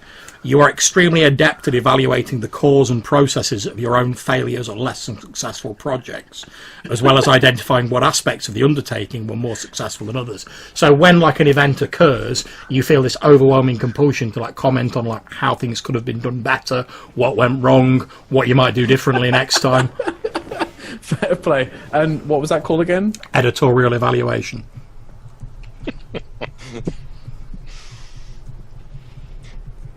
Right. I will step out of the coffin and see if my arms make any noise. Nope. Then I will do my standard sprint back to the curtain and then calmly, nonchalantly walk back through. Okay, as you walk out, Sasha and everyone there, you can see his skin now appears its normal stony colour. He's lost the greenish tint. The moss is like gone. And I'll be like, Sasha, mirror, mirror. And I'm just sending. William is a little bit depressed, so he sends in one red after another and waits till he gets an interesting mutation. Okay, fair enough. Okay, what are you guys doing? Maddock, you look in a mirror, you look fine. Do you feel any like particular urge to like comment on like how this situation could have gone better? Yeah, I kind of like take the mirror, look, and then kind of flap my arms, and then just be like, to be honest, I probably could have not gone in there. It was a matter of pride, but I think ultimately, this is not a bad outcome. It's not the best, but it's not a bad one. I like how Maybe it this. would have been better if you didn't go in. I like how this mutation gives you a chance for personal like growth. It does. You can reflect on your choices better now. Exactly. I'm going to be my own personal life coach. Yeah, but just imagine that Pretty you much. walk with that, he'll become even more. Yeah, Introvert. you become more aware of what you should do, and I'm a vampire. You just become our accountant now. You're a ritualistic vampire. Oh yeah, you bet your ass it's gonna be Bathory up in here. Have you had any thoughts with regards to your ritualistic behaviour? Bear in mind, this is something you should be doing a lot. Yeah, I think it's probably got something to do with blood. Bearing in mind. I mean, if you want to go with like covering yourself in blood or whatever, like Bathory style. Yeah, sort of. Blood bathing would be very hard, I think, to... Oh yeah, I wasn't suggesting that you have to fill a bath. I was more suggesting Yeah. like red cap style, you know, like covering yourself. Oh yeah. It's just like take a dude, break him in half, and just do the whole... Yeah. Sweet. Bear in mind, this is something you'll be doing regularly, so presumably like every combat you'll be like, ah! Yeah. Every combat is gonna be even more gruesome now. Okay, splendid. So you guys have had your dalliance in the Cave of Change. What's the plan? I will apologise to Sasha, and then start heading in the direction away from it, and probably just get the Hamish and be like, "See, Hamish, I wasn't scared." Hamish is like, oh well, if it's not that bad, and he starts waddling towards the cave. I'll hold onto his arm and be like, "No, I probably haven't got time now, mate." He's like, well, I just heard you saying that it wasn't the worst thing in the world. Well, realistically, that sentence isn't factually correct. I mean, if I was to think about it, I probably should have said something more in the lines of truth and say it's horrific and I had to go in there to try and fix whatever. Oh, it is. He nods and says, well, maybe I'll give it a miss then. Aye, aye. Okay, so you all appear to be sort of slowly heading down towards where that Sasha's frantically be going, guys, this way, get out of the cave, this way. Has Ogren come out? Oh yeah. When Maddox does his second exit. Okay. She looks furious at him. What were you thinking? Well, there were only 3 of them in there. I could have easily. Yeah, not that. You know, with the. He turned, and she points to Maddox. What? Remember, in the underground where we found the other cult, Yes. the fake Dagon cult. Yes. Remember what happened with you? I wanted to see if there was a similar thing going here, and if so, we could have destroyed them. But apparently not. They just have a box that glows. Really? Yes. Okay, take off your helmet. He lifts the lobster tail. Okay. He takes off his helmet. He looks fairly normal, maybe a little bit on the pale side, but Okay, but not green. He has an interesting accent now. Yeah. I don't drink wine. He's checking for green tints. he doesn't look greenish at all. Okay, so, like, you normal you?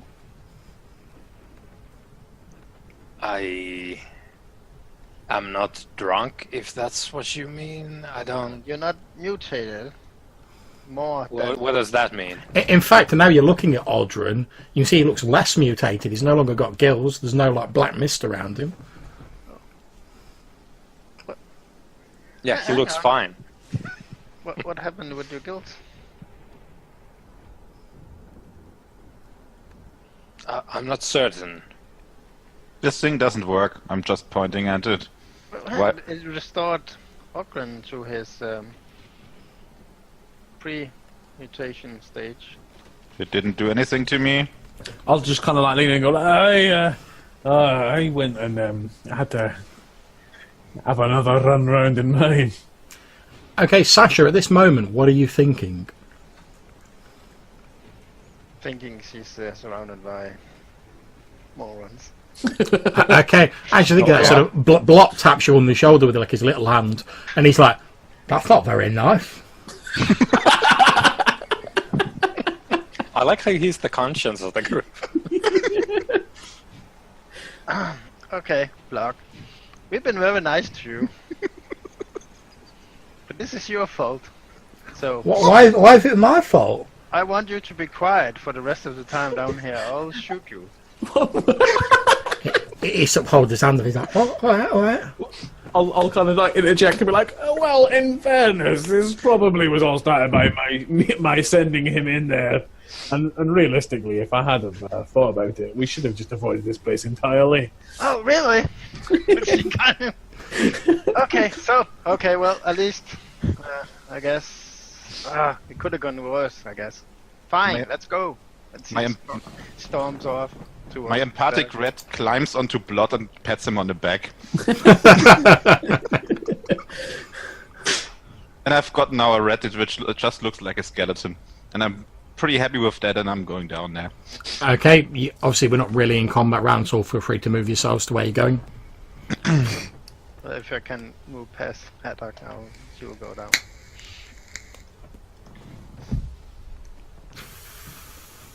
Swing. Wing. Okay, so as you all follow Sasha down, you can see there's a roughly hewn sort of stone staircase which appears to lead further down into the earth. I mean, I don't know if Blood is still doing his thing, but she does have one thought, and that's if the fish gills was the gift of Dagon, what does it mean now they're gone? But that's Blot is looking at you, but he doesn't say anything. okay. Okay, so are you all heading down the stairway? Mm-hmm. Okay, so just give you a moment to set you all up on the next map.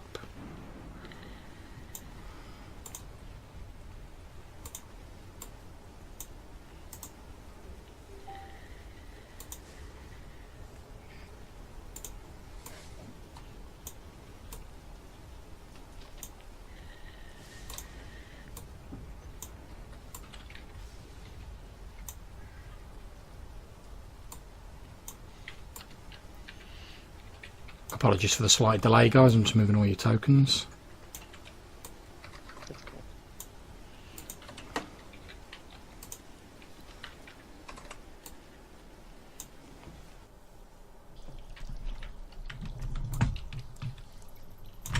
All these sound effects can make me go to the toilet soon. And indeed, before you begin to explore this cave, I would suggest that we will have like a short bathroom break, grab your drinks, etc. Just for the sound effects. Indeed. appreciate So we'll be back in like a minute or so, and then we'll crack on with you guys exploring these caves. So fill your drinks into the low, guys. So Orkun got what? Vampire and. Yeah, he has a ritualistic behavioral thing, and he needs to drink blood now. And his ritualistic thing is like painting himself with blood. Could be worse. Yeah, yeah, it could. It could. Also, I might need to change my deity at some point if this keeps up, because me losing the guild is a pretty Yeah, I mean that's bad sign. That's I've got a pretty. when she goes down the stairs, but she's contemplating of bringing it up with him or not. I mean, I've got always an alternative for you. Hmm? Your Lord and Savior, Glark. Mm. Yeah, have you heard? Do you want the personal Karnak. relationship with the Lord of Whispers? Okay, so as you guys head down this roughly hewn stone staircase, you find yourself in this eerily echoing cavern. You can hear the sound of dripping water nearby. I will send out my rats to scout in all directions, as far as my range will go, and then let them get back. Okay, that's fine. I'll just be like, this is more like it. I enjoy this in comparison to the area above. Okay, which direction do you want to send them in, William? Are you going in this direction or in that direction? I think the north direction here. Okay.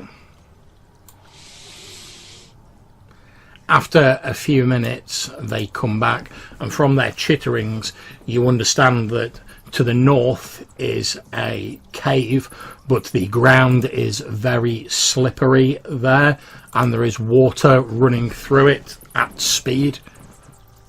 Sounds interesting. Let's go there. And I'm scouting ahead in that direction. I'm trying to sneak. Okay, have you got a lantern or anything similar? Yeah, I will light my lantern. Okay. You're gonna ride a lantern. Sneaking is kind of pointless, isn't it? If it's if you have a, I'm not sure how it's called, where you can pull on. Yeah, a hooded lantern. Yeah. Yeah. Then Okay. it's doable. It's not that easy when it's completely dark, but it's doable. Okay, move yourself to where you want to go, William. Ninja. Let's go up there slowly. Okay, as you continue heading up, you see that the roughly hewn sort of passageway opens up into a large chamber. Just on the edge of your light is what appears to be a fast-flowing underground water source flowing out of the southern end of the cavern. You can see as your rats described, the ground in here is quite slippery. It's obviously been eroded away by the water. You expect it's going to get worse the nearer you get to the water. Okay. I'm binding. I'm calling Maddock to me, and I'm trying to bind myself onto him with the rope and going slowly towards the water. Okay, so Maddock, you're being shouted by William. Sasha will just. You are muted, Maddox. She'll just stand behind him and take the rope. I will light a torch that I Okay. have in my backpack. That's fine. I'll just add a light source to you. We need to check if the water's tainted. Yeah, and Yeah, that's what I'm trying to do. Is it down this way you went? No, it was the other way. North. Ooh, ooh. I'm pinging. Got ya. Okay, I'll head over, and I'll probably step out. Or do you want us to stay in the actual... Yeah, just I want to bind a rope around you and around me so I can get closer to the water, just in case. Okay. Because the ground is very slippery. Okay, Odrin, what are you doing? I'm following, presumably, like, yeah, is this rat swarm back here, or is it? Yeah. Yeah, but you can move through it. Yeah. Okay. They look pretty delicious to you now. Okay, William, as you're moving further in, Maddox stood next to you. You can indeed see that the ground sort of next to this fast-flowing water looks pretty treacherous underfoot. Okay. I'm just trying to get a water skin or something and trying to, or some little bottle or something, and trying to get a sample of the water. Getting slowly over there and trying to get one little bit of water.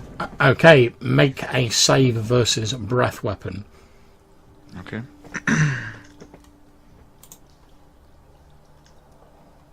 Any bonus? You will get a bonus of 2 because you're being helped by Maddox. Success. Okay, the ground is extremely treacherous and muddy where it's been eroded by the water, but thanks to Maddox's help, you're able to lean out and get a sample of the water in your water skin. Okay, I'm getting back. That's Just trying to check the water. fine. Okay, as far as you can see, the water looks clean and clear. Okay. Peter, Um, one of your rats. Yeah, I'm giving one of my rats the water. Love you. Just bring it back.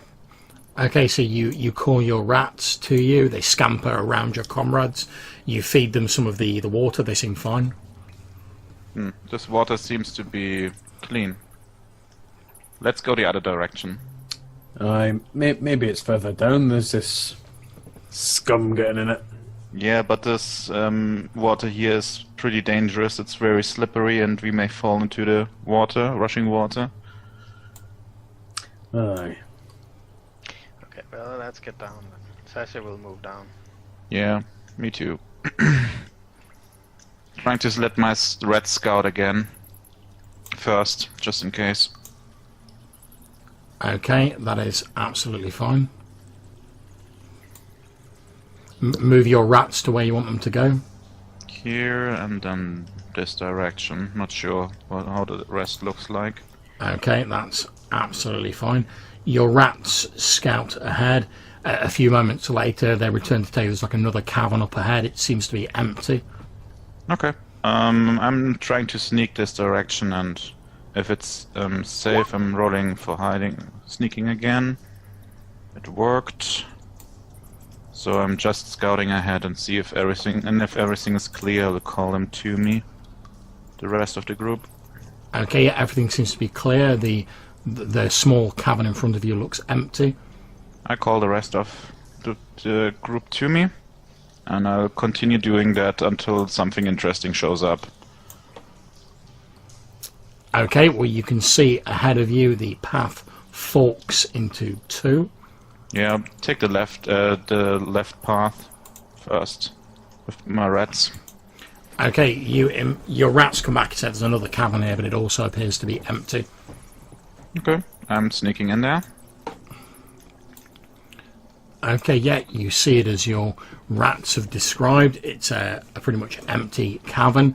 The sound sort of echoes a little strangely in here, but that's all. Okay, I'm sending them to the right path. Okay, yep, you hear some chitterings in the distance telling you it's all clear. Okay, going behind it. Behind it. Calling the others to me again. Okay, as you're entering this area, from sort of down south there, you can hear sort of like hushed voices. They appear to be speaking in the same sort of broken, braying Latin that you heard the beastmen talking in. Let's check that out. I'm sending my rats in. Okay, your rats head in there and they tell you that there are 4 people, but you know they pretty much classify anyone who's not a rat as people in there. I'm just checking if there's anything interesting with them. Okay, as you sort of like sneak around and in there, you can see 4 beastmen. They appear to be like gathering like moss and a couple of like mushrooms like from the cave walls with like little rusty knives. I'm sneaking back and I'm telling the group what I found. Should we talk to them, or what do you want to do?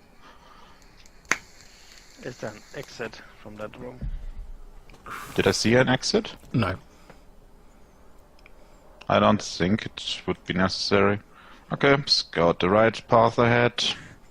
Okay, your rats chitter from up ahead, saying that the ground drops away into more water. That's pretty disappointing. I'm checking anyways. Is this water still? As you reach this sort of area here, you can see the ground drops down about 10 feet into this rapidly flowing water. It appears to be a wider channel here. Roll me a d6. Okay. Okay, as you look, you can just about make out something silvery moving near the centre of the water. It's sort of like undulating up and down in the water. Maybe like a snake or something like that.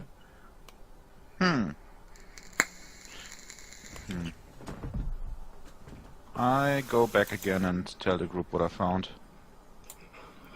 Okay, so William comes back, tells you all what he's found. Some sort of like silvery snake in this body of water. What do you all make? I mean, Maddock, what are you thinking at this point in time?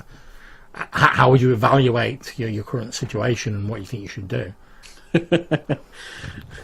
Well, I'm just like, currently I'm quite pleased the fact that we didn't go into the room with all the mushroom people there. I think that could have led to more conflict, but in this instance, I'm just intrigued to see what's going on with this water. How about everyone else? How fast flowing is this water actually? Is this dangerously fast flowing, or is it just a little bit moving? It's quite fast flowing. I think personally the best thing we could do here in this situation is send Blot in, as he's the most expendable group member, and see if Blot's like, what? and see if the water is that bad. We could tie a rope to him for the likelihood that he would only drown on a rope. Sasha will give him a stern look. I'm just kind of like look at Sasha in a kind of like a confused kind of, what did I do? Hang on a minute. My suggestion would be trying to build something that helps us in the water. Maybe something like a boat or something. While this is going on, what does Odrin make of all this tomfoolery and discussion?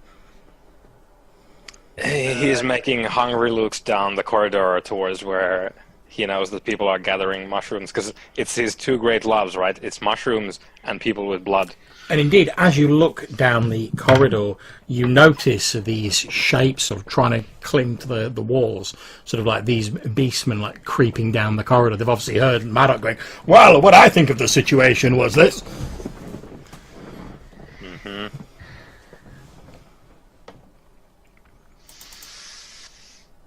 Can we see them moving in?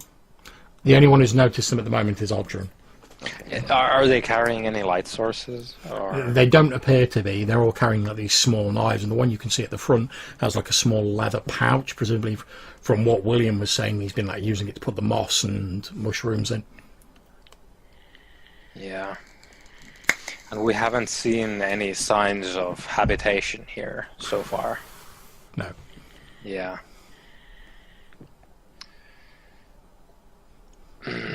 I'm just gonna step there. Okay, as you step into the corridor, the Beastman hisses and he like holds up his knife in front of him and like drops into like a combat stance effectively. Is that? Yeah, and then as he does that, I just say to him like, "Well, since you asked," and I I lift my flail and give him what for. Go for it. Blood and souls for Dagon. Are we still the good guys? I don't think we ever been like that. Yeah. On evaluation, I'm not sure.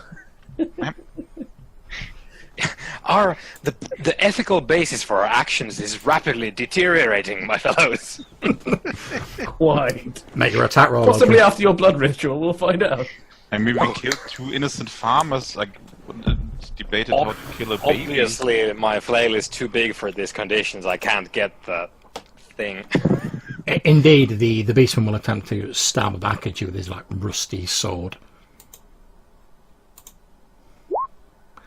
However, he's equally hampered by the narrow conditions here, and he scores like a glancing hit on your armour, but it does you no damage whatsoever. Okay, so William.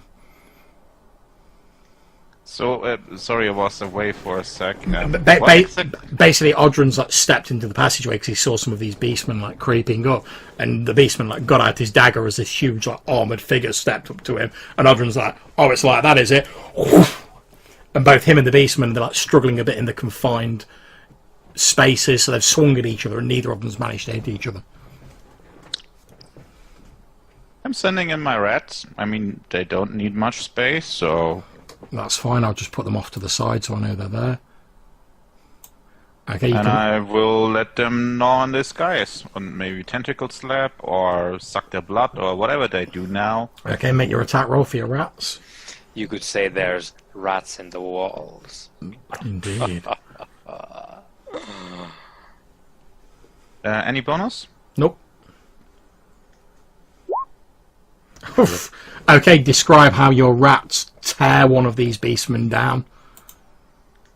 It looks kind of weird because they not biting him, but they just poking him to death with some of them who look like hedgehogs. It just tears through him, pointing, slashing, squeaking, gnawing. It looks really gruesome. Okay. He's basically just a mess of organs now. Okay, so to your surprise, Odrin, this swarm of rats pour around you and pretty much like devour and like spike this beastman to death. He goes down like a strangled cry under this like swarm of rats. Okay, Sasha. Obviously, you've heard all this going on. Yeah. I mean, she can't really move in there, right? You can move in behind Odrin. I mean, the rats are able to go around him because they're a swarm of rats. I mean, you could probably get past Odrin because like, you could go through his legs or something similar because you're quite small. How tall is the ceiling? I mean, can she get over him? You wouldn't be able to get over him. I mean, Odrin's having to like scoot, sort of like bend over a little bit to get in there, as are the beastmen. Okay, yeah. She'll go down here then. That's it. Okay, as you move in behind Odrin with your lantern, you can see the 3 other beastmen who've just seen their companion devoured by rats and now like pulling out their swords and sort of charging down the passageway. Okay, Maddock.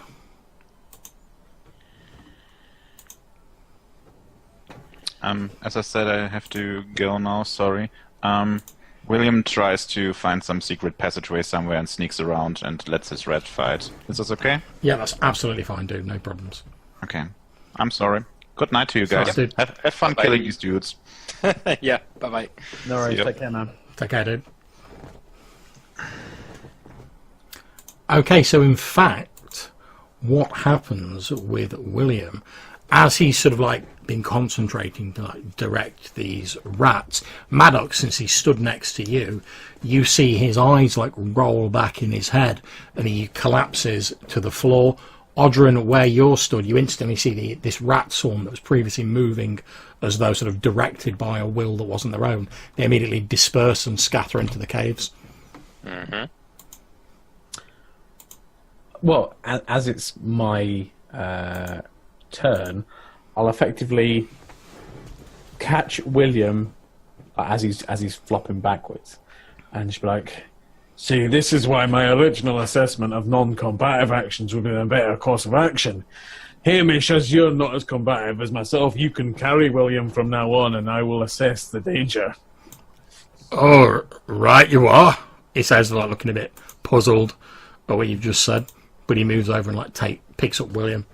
Yeah, and I'll effectively join the conger of combat. Okay, no problems. So, Odrin.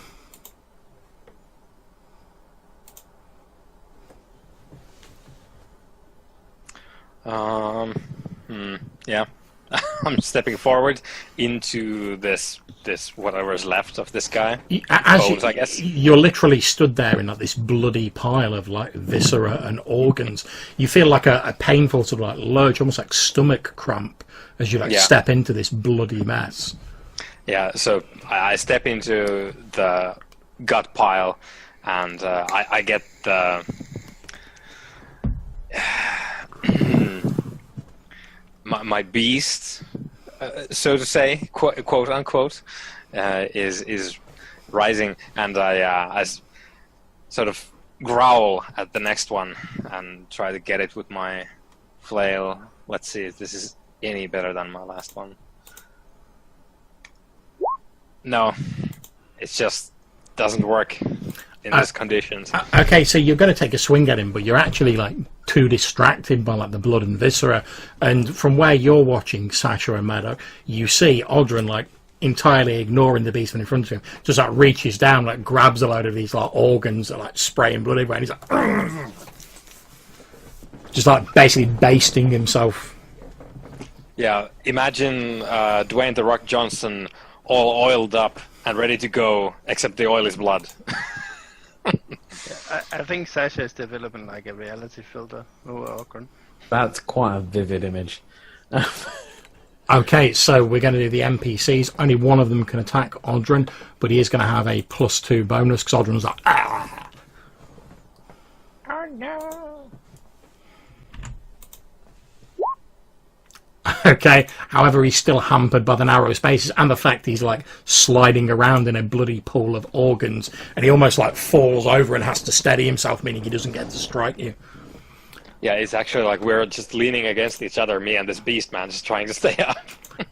Okay, so Maddox, as you're moving down, you sort of hear a muffled voice from behind you, and as you look round, you can see Hamish is holding William, and William's like waking up, and he's like, what's going on? Where am I?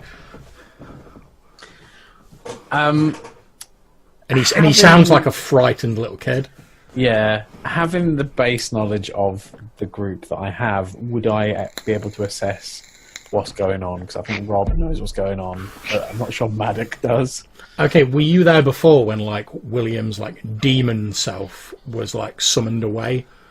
I don't believe so. No, that was only Ogren and... Okay, in which case you've no idea. However, it looks for all the world like William's gone from like the cocksure sort of like, oh, I'm a demon in a kid's body, but I know my way around things. Now he just looks like a frightened child who's sort of like squirming around, and Hamish is like, the fuck's going on here? I'm just like... just hold him, Hamish. Right, you are! He's wriggling like a wee greased up fish! Well, try and calm him down and explain what's going on. And if Calm him down! Are you shitting me? Knock him out then! You hear like a... as Hamish just like clocks William round the back of the noggin. Okay. And he stops struggling, and like Hamish like, throws him over his shoulder. I'm like, in hindsight, I probably should have gone and helped deal with that situation rather than let him risk a serious concussion. I like to imagine that when Maddox does these little bits, he looks directly at the camera. Yeah, it's like a little sort of Scrubs aside. Yeah. Hello, I'm the voiceover of the party. Indeed. Okay, we move on to Sasha. Sasha, you've obviously seen what's gone on with William. You've probably got an idea of what it is, but then, like, Hamish has just been like, all right, thunk, and, like, knocked him out.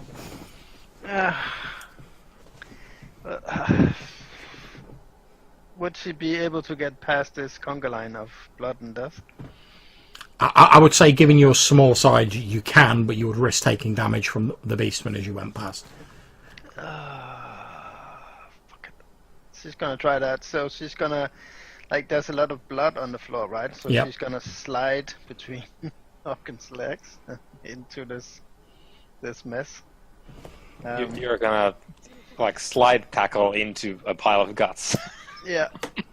And she's gonna try to cut the legs of one of the first beastmen. Okay, well, I'm going to do one of them making an attack on you first. Obviously, you're, like, sliding through a couple of their legs. I'll just do, like, the one attack. Yeah. Which misses you as you skate on this bloody viscera between their legs. Feel free to make your attack.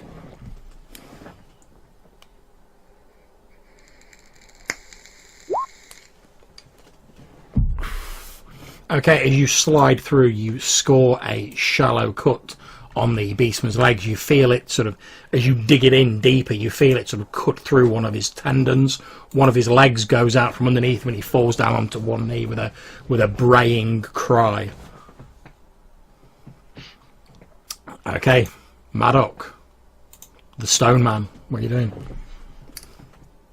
You can do it, Maddock. I said.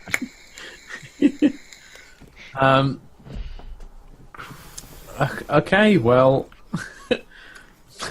having assessed the situation, I think that Sasha's maneuver seems a good combative course of action, and I will attempt it myself, and I will run and jump on my back like there is a guts slip and slide going on, and try and kind of like a Beastman on the way through. Okay, I'm going to do an attack from the Beastman on you as you go past. That's more than fair. I presume that doesn't hit with a 13. Nope. Okay, so they stab at you, but they just sort of, like, glance off your armour as you slide on your back through. There's like a as your armour scrapes the floor, but you have successfully made it past them. Feel free to make your attack.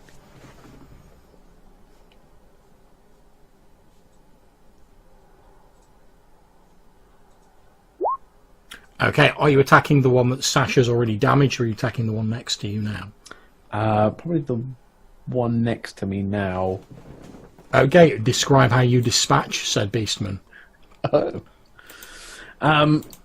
Effectively, like, I slide on my back through his legs, and one of them kind of like swings at me, and just as I'm coming towards the end, I just kind of like my heels in and pop up with hammer in hand, and just kind of like do the force of the slide and the maneuver just kind of pop up and just like whack-a-mole this Beastman's like head straight down into his shoulders. And Indeed, kind of you basically smash his head into his shoulders and then just like kick him into the cavern wall. He sort of like rebounds off it and falls to the floor in a heap.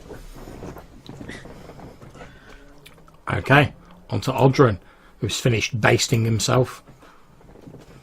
Yeah, and it's just back to murdering this Beastman.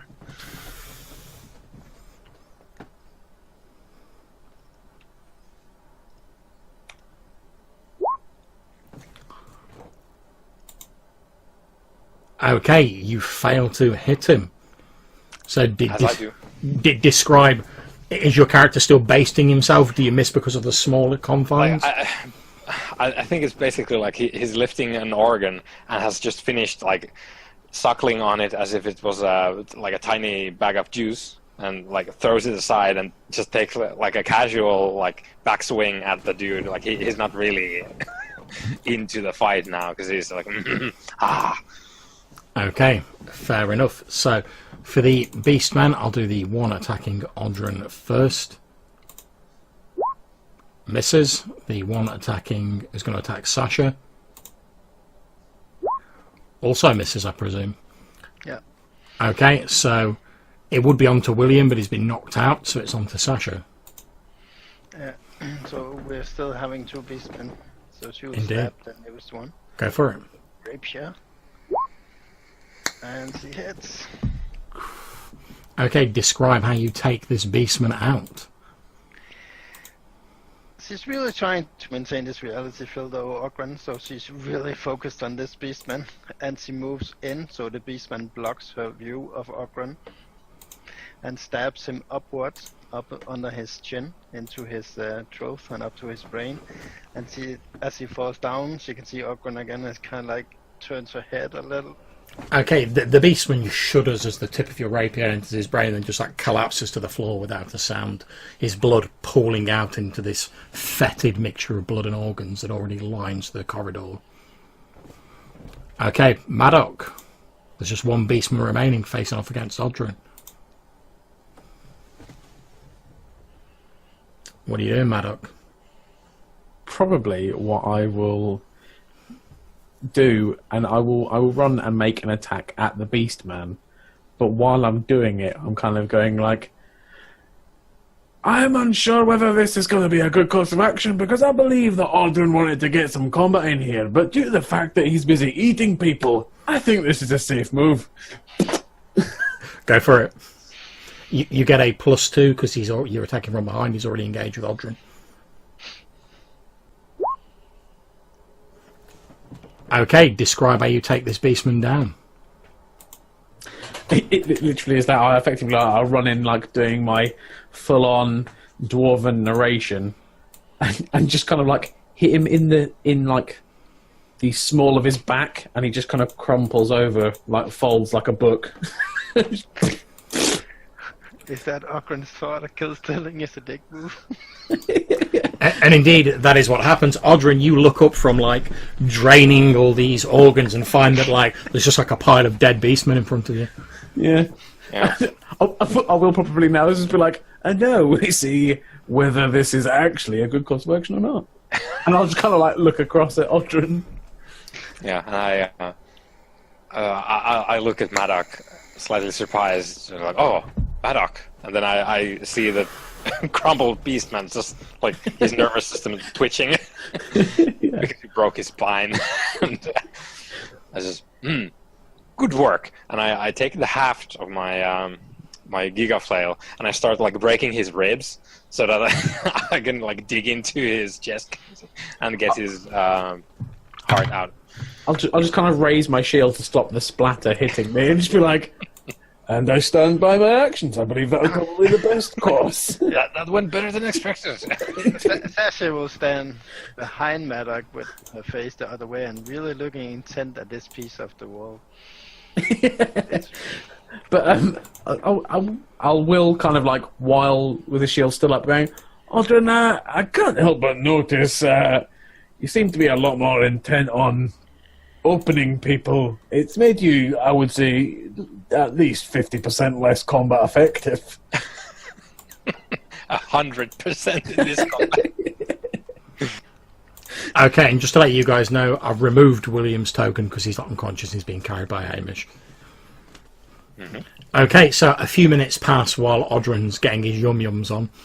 Okay, now, Does Odrin reply to that, or because that wasn't to the camera? That was technically to Odrin. Or is he just busy chowing? I think like because this is his first time getting his vampire on. I think he's pretty much lost to the world, at least until he has gotten like the first heart just like squirted into his face. Yeah. Probably as you're kind of like squeezing, I'll be like, I would say that he is probably a bit busy at the moment, so my best course of action will be going to see if Sasha is mentally capable of dealing with the situation. I'll just kind of like turn and walk over to Sasha. Okay, so while you're like rooting around, you do that. While you're rooting around in the viscera, Odrin, you actually do find in this leather pouch that one of the beastmen was wearing, and as you open it, you find that there's approximately like 3 days like provisions worth of like mushrooms and like edible moss in it. Also, you find there's a small bright green mushroom in it, Okay. which you recognise. 4 hours Ooh. for Ogren. Ooh, a green cap. Indeed, it's only a very small one, but it is a green cap. Mm-hmm. And then 3 days of rations, you said. Indeed. Yeah. It's like mushrooms and edible moss and stuff like that. Yeah. You presume, knowing what you know, that perhaps the beastmen up above send like people down to like scavenge in the caves for like stuff they can eat and whatever to like supplement whatever hunting they do above ground. Yeah, and then they had knives. Indeed, each of them was there were knives to you, but they're actually like swords.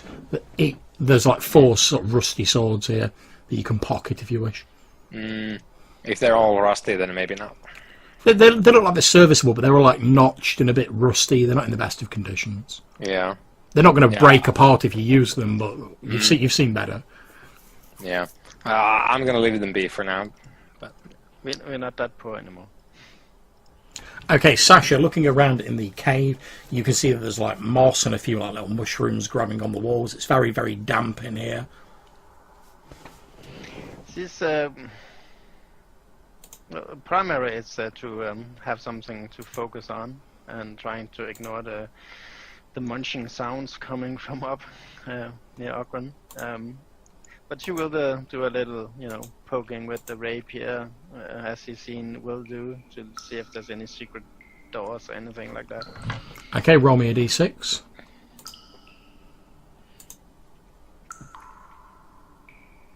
Well, actually, you can just make a search roll if you wish.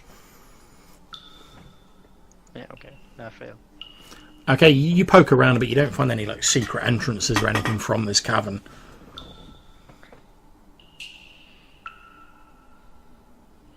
Okay, well, she'll take a sweet time until she's confident that the sounds have submerged. Yeah, the sounds of sort of chomping and like eventually like fade away as Odrin like finishes up. Okay, so we'll go back. I kind of like walking around like, Sasha, how are you coping with this? Just a quiet dripping of the cave. It's kind of a little sad for Maddox. He always catches her at a better. Have you been pollinated? He looks at him angry. Yeah, I'm just like, I'm sensing this was probably not the best course of action. I think that probably if I'd have waited about 10 to 15 minutes, this initial rage may have passed. Are you done, Ogren? Oh yes, I found some mushrooms here. Oh, great. I believe they will be useful in our, future cave wanderings. I'm afraid we have to go into the water. Doesn't seem to be another way out. In hindsight, your gills would have come in very handy in this situation. Maddox also then kind of assesses and goes, in hindsight, that sentence probably was poorly timed in place. She looks at him angry again. Yeah. Maddox just kind of like head down, shoulders slumped a little bit. You hear Hamish further in the place go, "Oh, we're going to get moving. I'm not complaining on anything, but I didn't sign up to be like knocking out a kiddie." Yeah. Oh, yes, by the way, William kind of, his eyes rolled back and he woke up and he didn't know what was going on or anything. He kept acting nuts, so I got Hamish to knock him out. As she stomps out and kind of muscles through Ogren and goes up to William. Yeah, I'll just be like to Aldrin, I don't understand what's going on. By the way, if there's any of this viscera left, do you need to pack up a packed lunch or something if we can't pull over for a while?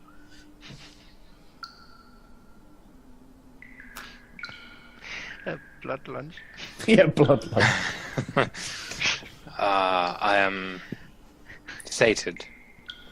For now. Okay, so Sasha, as you run up to Hamish, you can see he's got the unconscious like William like draped over one of his meaty shoulders. Yeah, she looks at Blood. Can you tell anything about his... Blot looks at William, then he says, "He seems to be quite scared. He's very confused."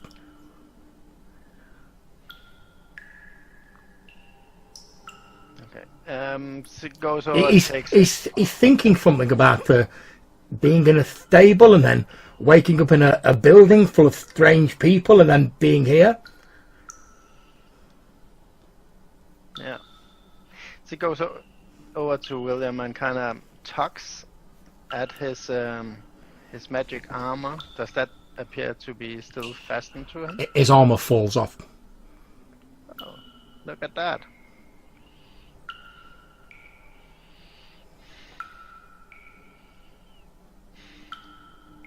She wants to say something to Maddox. I don't know what she does. Maddox probably kind of like strolling back in with Audrun discussing, is he sure we don't need to pack him a packed lunch? Yeah, no, I'm showing you all the mushrooms that I picked up. Like, yeah, we can eat these. As you kind of like, I'm like, oh, we could eat these, but the last time that you gave me mushrooms, I was saying gravel bucket for a good 24 hours, so not sure it'd be the best course of action. But look where we ended up. In a cave covered in viscera. And I slap him on the head again. It's like, life is good, my friend. Yeah, Maddox actually just genuinely looks quite pleased with his pat on the head. Okay, what's the plan, guys? Well, it would be best for us to go back.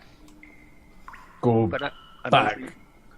I don't think that's an option anymore, though. No, the bridge is out and we might have to fight another giant. Uh-huh. Why don't we just tie ourselves together and just jump in the water? Yeah, so we'll fold the leather armor and put it in Hamo's backpack. So what's wrong with William? He was summoned elsewhere, thus leaving the boy a normal boy. Say again? He's having an out-of-body experience. Right. So there's an actual boy there too. Yeah. Hamish looks a bit confused. The fuck are you talking about? I'll just be like, Hamish, I wouldn't say in this situation honesty is not necessarily the best policy, and I would more word to you that in this instance, that question is above your pay grade. He just sort of shrugs and mutters something under his breath. He's like, yeah. You southern jesses. You know, it's weird, but how about you get a month's bonus once we can get back to Portugal? Oh, sweet. Extra hardships.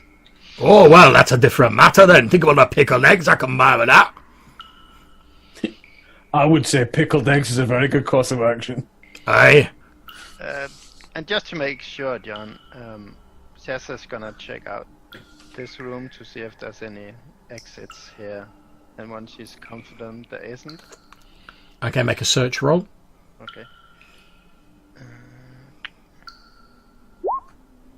Ooh, a success. Okay, you search around. You don't find any exits. However, you do find 10 silver pieces scattered around the cavern. Cool. Oh, so pick them up. I mean, 10 silver pieces, 10 silver pieces. That's it. And then she'll go back. There's nothing there other than some coins.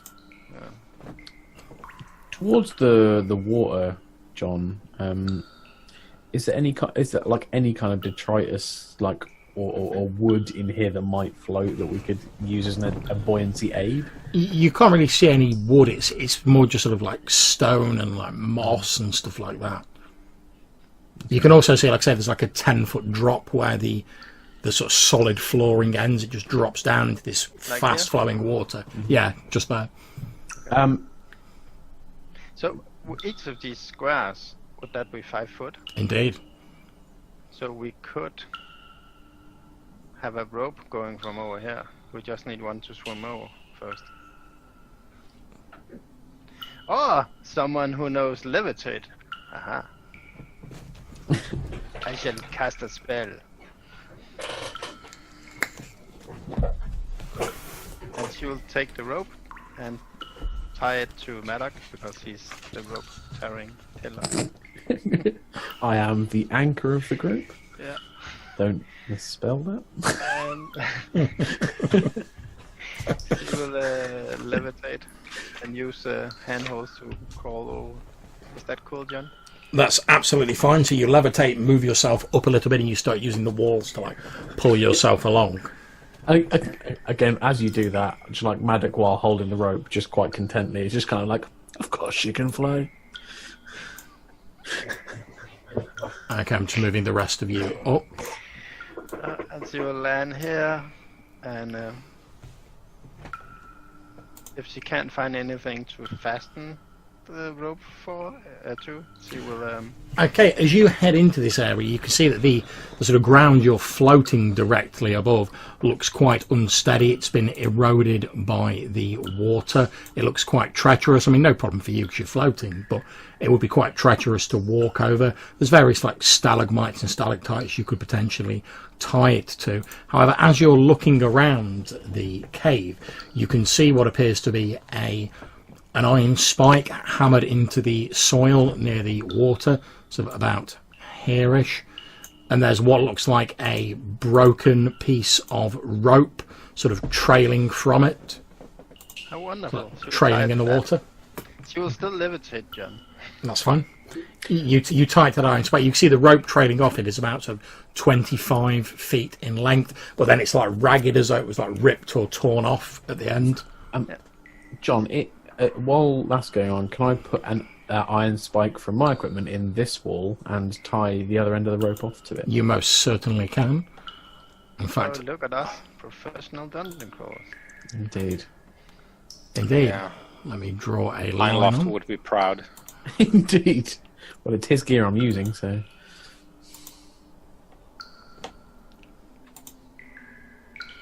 Now all I need to do is find more use for like 15 10-foot poles.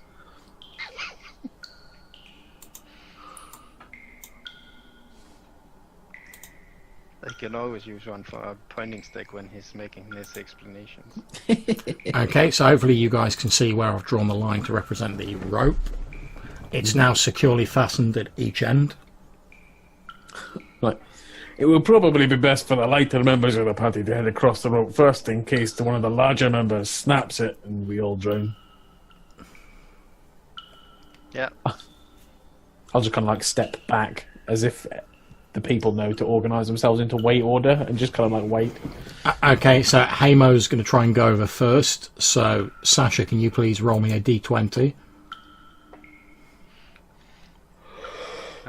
Like how Hamo is one of the lighter. Okay, yeah, she shins over it, no problems. Okay. While they're doing that, she's just gonna levitate up here just to take a peek. Okay, you can see the sort of narrow tunnel running ahead of you, the water flowing rapidly beneath you, sort of heading southwards, so in this direction. Okay. Okay, who wants to go next over the rope of potential watery death? Blot? Question mark? Or possibly the unconscious. You know what? Okay, yeah, Block gets over no problems. I'm gonna levitate down here, so if they fall, maybe I can catch them. Yeah. Okay, who's next? Can I effectively get some of my rope and tie William to it on like on a zip line and just slide his unconscious body? Yeah, that's fine. You get William across. Okay. I'll probably try and assess which one of us is the next heaviest. It's difficult to call because obviously you're quite heavy as a stony dwarf. I'm dense. Hamish is massive, so he's quite big, and Odrin is also massive. I'll just like, well, this is quite a difficult situation. However, as I am the one that does not want to die most in this scenario, and I'll just fling my belt over and zip. Okay, make me a dexterity check. You have a -2 penalty because you're heavy as. Yep, that's more than fair.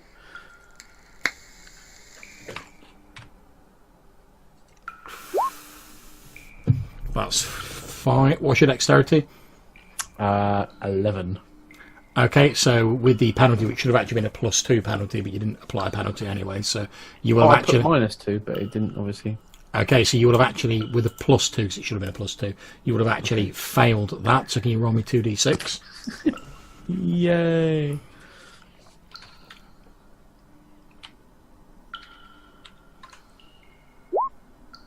Okay. Okay, so as Maddox gets halfway across, there is a and his belt snaps under his dwarven weight. He falls into the water, and you see him get like swept past you, Sasha. Now, normally you would be able to reach down and grab him, but because he effectively sinks like a stone, because he's heavy as, you'd have to like sort of like dip under the water to grab him. And you're not sure whether the pressure of the water will overwhelm your levitation. You can try it if you wish, but if you fail, you'll also be swept along. I didn't assess the problems correctly. And obviously, your lantern has gone out now, by the way, Maddox. Yeah, my torch is a tad damp. I mean, she has to try. So what do you want me to roll? Okay, so make me a strength roll, and you have a +2 penalty to it. So that's roll. So do I 1d20 plus 2 to Yep. make the penalty? And you need to get equal to your strength or below. Ooh, easy. Okay, so I'm going to say you've grabbed hold of Maddox, you've arrested his progress of there. However, you're like literally like you're about a centimetre above the water now. Your arms are in the water. You can feel the water trying to pull you away, and you're not sure how long you're going to be able to hold on to Maddox. Like I say, he's heavy as, and you can feel the water pulling you. Can I try and reach for that other bit of land? You can do. However, if you do that, you'll have to sort of let go of Sasha to do that. So you can make the roll, but if you fail, you'll be then swept down the. I dump him here.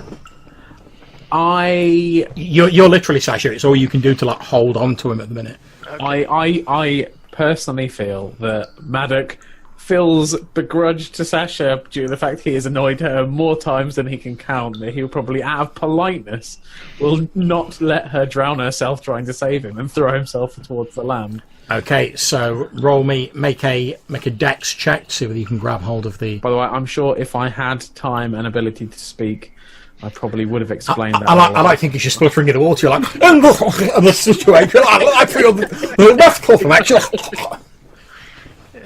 Yeah. Okay. So I've got to roll under my dex. So, Yeah, so it's a d20 plus 2, and you need to get equal to or under your dex. +2. Okay.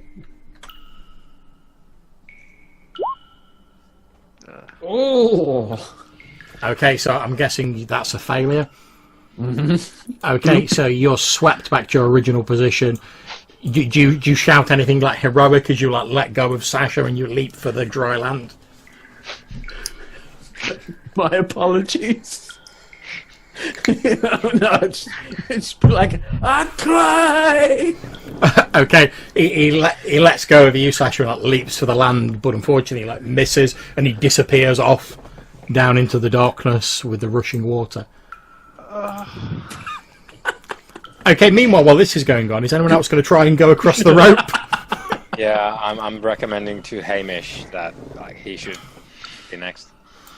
He gets to the rope and like looks across and looks down in the direction that Maddox just been. He's like, "Fuck that!" Yeah, better not fall. Okay, Maddox, can you roll me a d20 plus 2 for Hamish? Mm-hmm.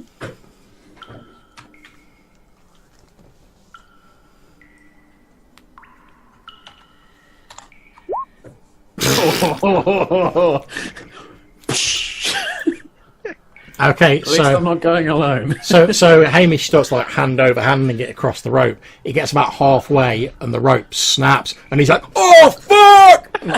Roll me 2d6, please, okay. Maddox.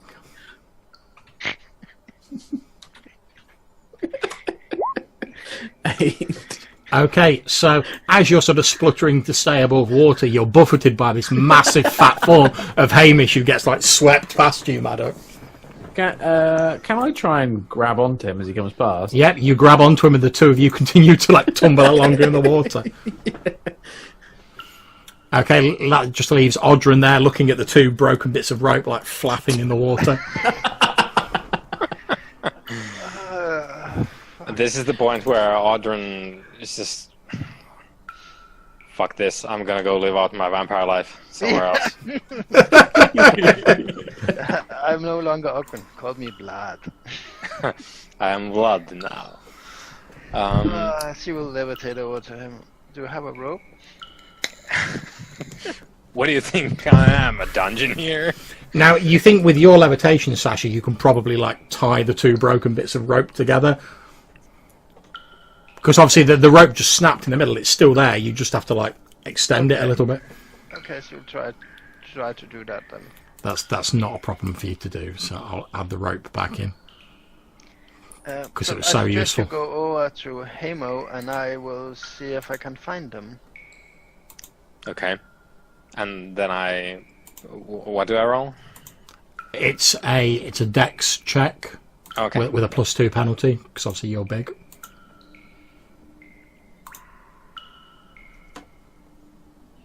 $13. What's your dex? Oh, yeah. Let me pull up. I have a feeling it's 10. Yeah, it's 10. Okay, in which case, roll me 2d6. Come and join the ball of drowning. 6. Okay, so Audrun likewise ends up in the water and is swept down this passageway. Although Audrun has a sense when he feels the rope give him that he actually lets go, so the rope's still there. Okay, she calls out to Hamo, you wait here! You hear like a voice back, like, okay. then as you're sort of levitating away, you return to Blotch. She's like, fucking amateurs.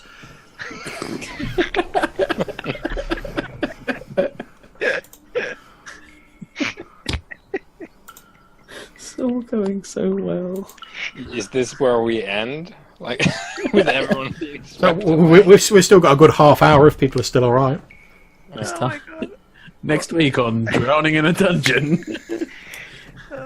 Our aquatic adventures never ends this well. I mean, we're so unlucky in water. Okay, luckily for you, Sasha, levitation lasts as long as you concentrate on it. Yep.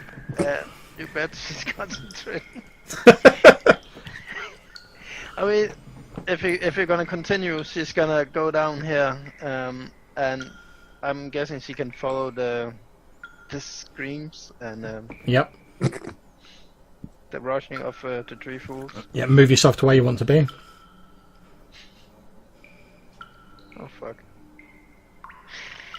Okay, now bear in mind you can't actually move out into the open like that because there's no like walls or anything. Okay, she's gonna move over here then. Okay, you can see there's like another sort of like strip of dry land here. Now I'm going to ask Maddock, can you roll me a 2d6 for Hamish, please?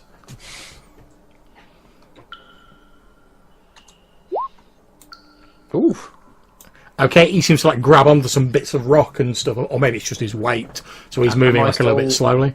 Still holding on to him? Indeed, you are. There we go. Audrun, can you roll me 2d6 as well? Grab a hold of the Okay. back. Luckily for you, as you're swept along, Audrun, you basically slam into the back of Maddock. So Maddock, you're like, oh, I've still got hold of Hamish, and then like you're like sandwiched between like armoured Audrun and fatty Hamish. And you can see Sasha just like floating above the water, like still with a lantern, like. You're literally right now at this moment between the rock, as in the rock, Dwayne. and a hard place. Yeah. Oh my god, she's gonna... hang on. Did she actually pay attention to her brother? I'm gonna check if she has a rope. Of course she does. I have a rope. Why would you need a rope in a dungeon? You can almost hear William like tutting in the distance. Maybe I can push us to the side with a 10-foot pole. Okay, if Maddock calls out, he has a rope. Okay, give the rope to Ogren, and I'm gonna try to pull you into dry land.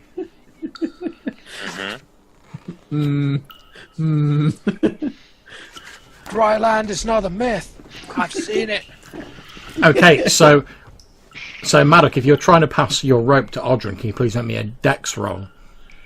Because obviously you're trying to do this while you're like thrashing around in the water and being swept along. In this particular instance, I'm erring on the side of the probably like getting letting go would be a bad course of action. So I'm more kind of like going to say like, no, we need to try and swim together, and I'll just kind of like hold on to Hamish's fat neck and try and start crawling with the other hand. Stand still. Don't move. I'll come to you. Okay, You're saying stand still. They're not really standing. They're like, well, can she reach out and grab Ogren and from him climb on to Maddock and take his rope? yeah, that's absolutely fine. He's standing on my face.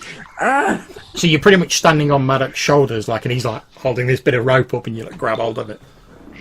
Okay, so climb over to Ogren again then and levitate. I mean, give him the rope, and then he can grab Maddock, and Maddock will just hold on to Hamish, and she will levitate out here, and she will pull them out of the water. Okay, so Maddock, can you please make me a strength roll to hold on to Hamish? Mm-hmm. And it's rolling under strings. Yep.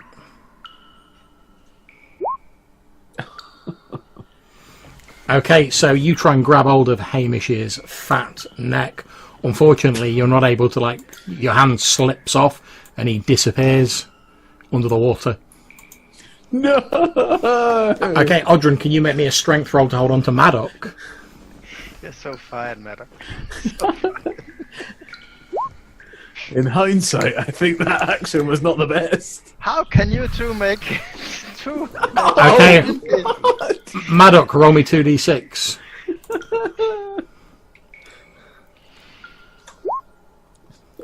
Okay, unfortunately, Odrin get Hamish. Odrin can't maintain a grip on you, and you sort of like continue to be swept southwards. However, Odrin's still holding onto the rope. Yay! Okay, well, she'll try to pull him in then. That's fine. You pull Maddock, sorry, you pull Odrin onto the shore. Oh my god, and then she runs down to see if she can find him. Okay, now move your normal movement. Bear in mind you have to go round the walls, and they're being swept away each round. Yeah, well, she'll just run. Well, she'll focus if she can. So 10, 20, 30. Yeah, don't forget you've got to stay. Oh, you're just running. Okay, no problems. In the sort of like the very edge of your light, you can just see some Maddock like being swept away. Okay, so that's your turn. Roll me 2d6, Maddock.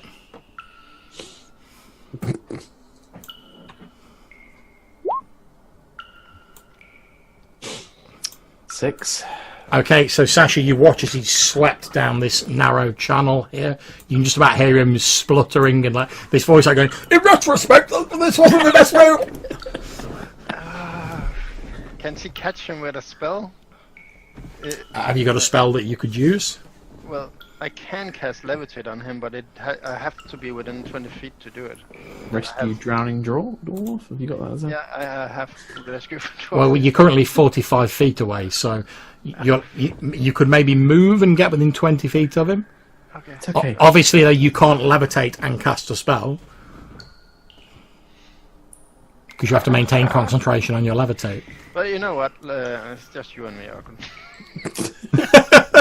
That's more than fair. She'll go down there. So it appears that they disappear down here. Yep. Oh my god.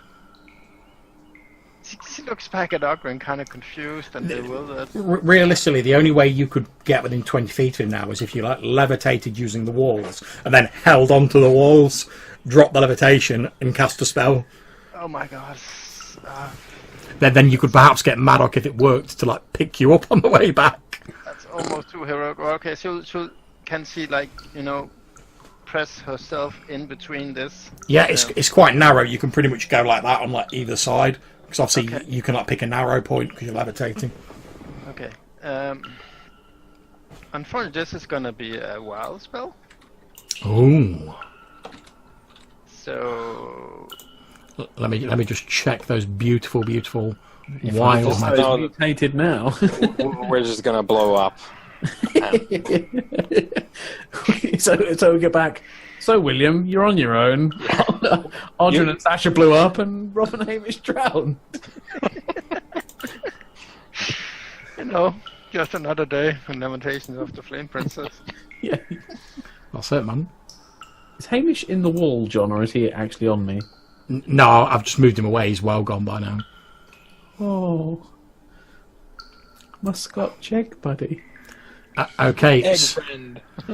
Egg friend. So if you would like to make your spell save, Sasha. Here we go. Oh, Okay. You can cast a spell. levitation on you, motherfucker. Okay, so as Sasha casts his spell on you, you like lift up out of the water, and you feel like you can move yourself up and down, but you have to use the walls to she's move. not giving him control. Oh right, okay. she's moving him. She's not taking. Okay, so you lift up out of the water, Maddock. As you're sort of like lifted up, you can see Sasha sort of like that, like clinging to the walls. Okay, when you go by me, you have to. I'll put my hands out, like Yeah. in the hug position. Uh, I don't know what's going on, and I don't like it. I'm lifting you. Stop flailing around. Magic makes me uneasy. Well, how about drowning? That makes me worse. So you levitate her up to her position, and this is gonna sound dirty, but kind of straddle him. That's fine. I'm willing to assume that after a bit of awkwardness, you both make it back to dry land where Audrun is. So, Audrun, why have you been waiting for them to reappear? What have you been up to? Because he's Contemplating his life choices. Yeah.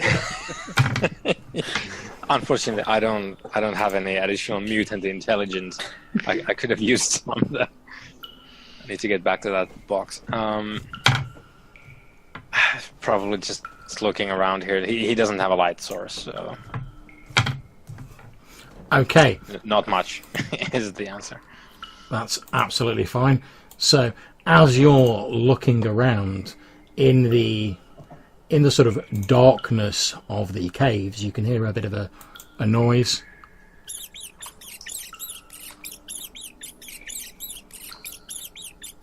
Oh, is that William, perhaps?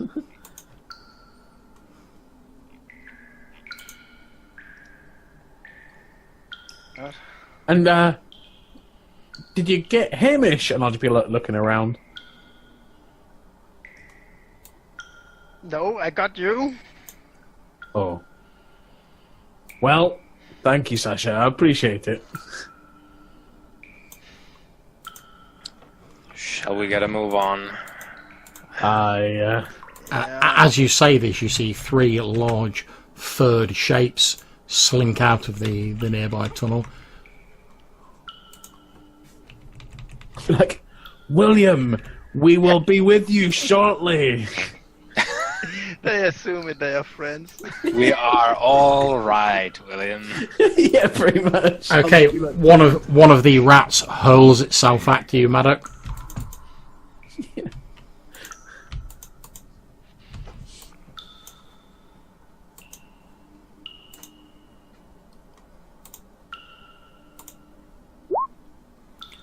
And it tries to latch its teeth onto you, but doesn't succeed. Two of them likewise hurl themselves at Audrun. Ooh. Does 18 hit? Nah.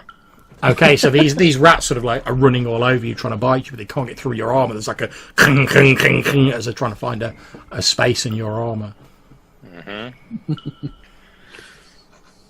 Okay, so it's on to Sasha. So they're like the sounds of dogs. Yeah, pretty much the size of dogs, yeah. Okay, she's gonna stab the one next to her and next to Maddock. Go for it. 15. Okay, you have most definitely hit. Describe how you killed said rat. Okay. This is skewers it with her rapier and kind of it flings it off the rapier with a look of disgust on her face. Okay, on to Maddock. You're now rat free thanks to Sasha's blinding rapier strike.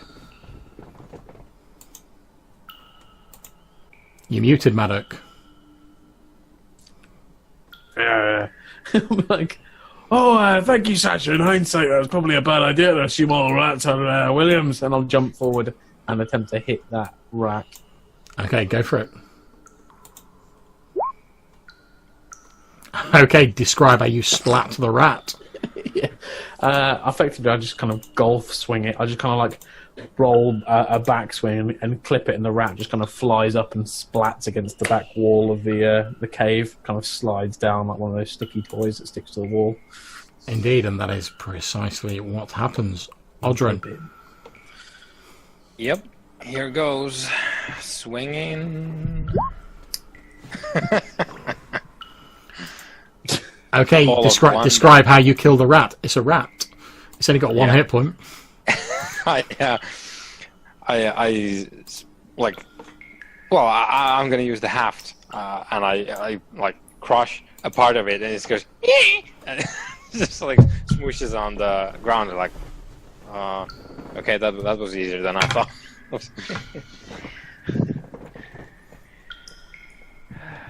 Okay. Are we out of combat? So Indeed. we can move. Okay, I guess we need to get up to Hamo. Yes? Okay. Probably, and I'll just kind of like walk over like this way and just look at the water like a little bit forlornly. And then I'll walk The other way! Yeah. Oh my god, I swear. I need a vacation. Yeah, Sasha is like, I'm getting too old for this. Yeah. I was 4 days from retirement. She's 16 but feeling like 55. Yeah, can I try and relight my torch as well, John? You will not be able to relight the same torch because it is completely soaked. Fair point. Okay. Get to there. Okay, yeah, you make your way up. You're stood beside the rapid flowing water that you so recently enjoyed. Fuck it. Okay, but that's our rope, right? That's your rope up there, yeah. Is it still tied on? Or? Yeah, it's only like 30 feet away from you. So, okay, I'm gonna try to make a lasso and catch the rope over here. Okay, since you can effectively just sort of like keep... I presume you've got another rope that you're doing this with. She had the Maddock rope. Okay, that's fine. I'll assume that you can do that since you can just keep retrying it. So you like fasten off another rope and like lasso it to the other one. Okay.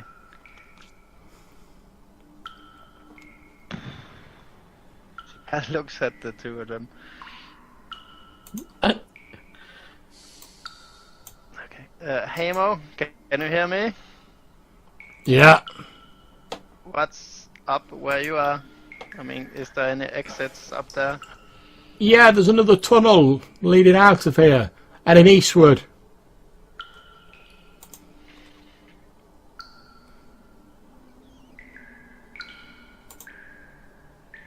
Okay.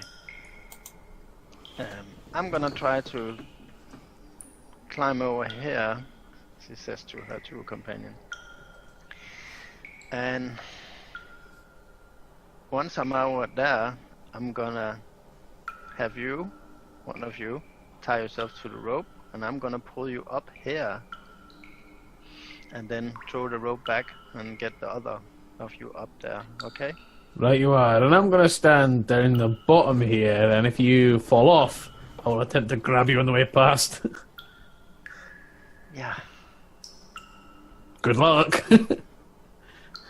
I hate dungeoneering, she says as she climbs.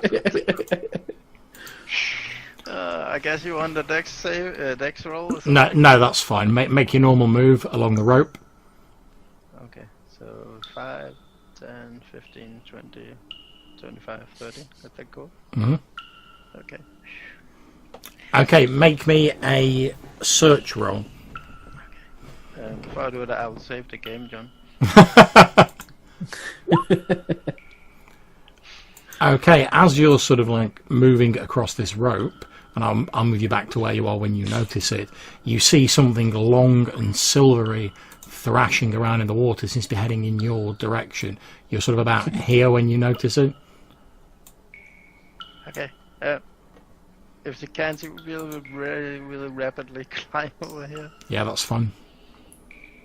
There's something in the water. It's probably fish. No. Hey, it's probably fish. With our luck, do you think it's fish? It's not fish. It's probably some sort of undead shark or something. I was kind of turn to Audrey and I go, in hindsight, often when I have been given information from Sasha and haven't listened to it, it's actually turned out to be the correct course of action. Maybe we should take heed. She's very smart, though. Aye. Okay, so who's going to be next across the rope? No. If she waits with a pistol ready, okay, cover your ears. You can wait with your pistol. Remember though, it's very damp in here. Yeah, but since she knows with Maddox's luck, he's gonna be stunned by some sea creature. Okay, Maddox, are you going to be the next one over the rope then? Yeah. I'm like, are you ready, Sasha? Okay. Okay, she'll pull him over then. Okay, you get across to there, Maddox, when this large eel like lunges up out of the water towards you. Sasha, if you want to try and take a shot at it as it lunges out, you can do. But you'll obviously roll your misfire. First you get a 1 or a 2 and a d10. Roll. Okay, that's fine. You can take your shot at the eel. Pistol away. No. Okay, you fire a shot, there's a loud... However, it doesn't hit the eel, it's squirming around, it's quite difficult to draw a bead on it. So I'm going to make its attack against Maddox. After it has attacked me, can I attempt to punch it? Oh yeah, of course. Okay, it lunges up out of the water, misses you and sort of starts dropping down into the water, but you can attempt to punch it. What? How would I do that attack? Just roll a d20 and add your attack bonus, and you do like d2 damage if you hit it. You just punch just it. click melee, any melee. Yeah, I'll just click any of your melee. It's fun. Oh, okay. Okay, so you've hit it. You've done it 2 points of damage. It drops back into the water. As it does so, you can see these like crackles of electricity starting around it. I'm like, I've punched it, but I believe it is doing something bad. Oh, she will pull and heave at the rope to get him on dry land. Okay, you're not going to get him on dry land this turn, so obviously he stopped to like punch this eel. Odrin, what are you doing? So Maddox is on the rope, having an eel fight. Yeah, of course he is. Accurate. I'm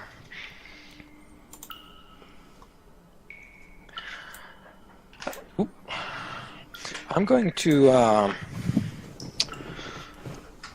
say a prayer to Dagon to gift me with his strength and power. So Okay. I'm blessing myself. Yep, go for it. So it's a d6 of points to spend on everything except the damage. 6? That'll do. Yep. And that's me. I'm watching this dwarf wrestling match. Okay, just give me a moment. It's now the NPC's turn. Sometime in the future, people will pay good money for a wrestling match between a dwarf and an eel. Yeah. True story. I should pray to Dagon for a video camera. Okay, there is a large crackling and electricity bursts out from the eel, spreading to about 5 foot away from its body. Okay, so the only one within 5 foot is Maddox. So, Dwarf in the world. Yeah, always the luckiest dwarf in the world. okay, you take 11 points of damage from that, Maddox. How Okay, many points was that, sorry, John? 11. Now, anyone within 10 feet, which is only Sasha, you take slightly less damage. Now, That would be 7. However, before we sort of go on with the amount of damage, you guys can actually make a saving throw versus breath weapon to like halve that damage. Also, due to the fact that I'm made of stone, would that have any kind of effect? Well, you are made of stone, but you still count as like flesh for the purposes of like stuff like this. Fair enough. Right, breath weapon. Please, breath weapon. Oh, I'll take the damage. So you take the full 11, Sasha, you only take 3. So make sure you amend your hit points on your tokens, guys. Thank you very much. If it's any level up. If it's any consolation, though, guys, this thing can't do that again for like 8 hours. Good. Okay, so Right. that's the NPCs go. So it's over to Sasha. If you wish, you can now haul Maddock in. You will and help him up and kind of grab whatever she can and pull him up. That's fine. You heave Maddock in. I'm just kind of like laying on. I don't like that fish. Okay, Audrun, you don't have any range, right? My arms are very long, though. John, can I get my bow out and take a pot shot at the eel? Yeah, as soon as it gets round to your go again, you most certainly can. Cool.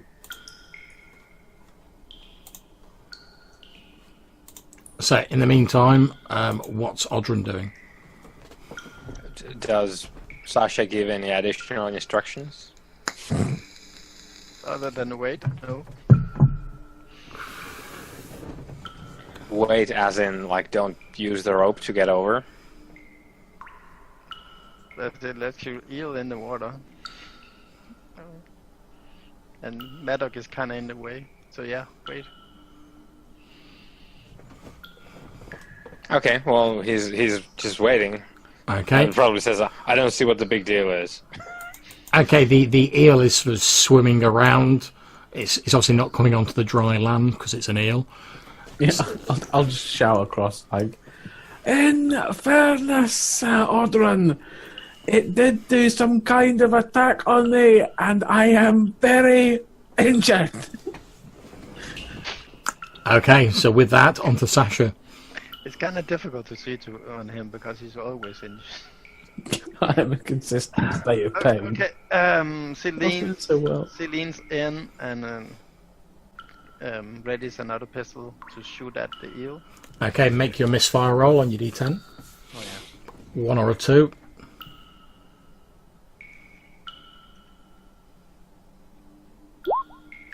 That's fine, you can take your shot. Pistolier, nope. Okay, you fire at it and you see like a bit of water like splash up as your shot hits the water. Okay, sorry, go ahead. Then she taps Maddock. You go now. You're climbing over, are you, Maddock? No, I'm gonna kind of lean over and have a go at trying to pot shot this eel with my bow. Oh, you're just like leaning out and shooting at it. Yeah, okay, make your attack roll. Yeah. One thing at a time. I've already fallen in this water when I was just focusing on that. Alright.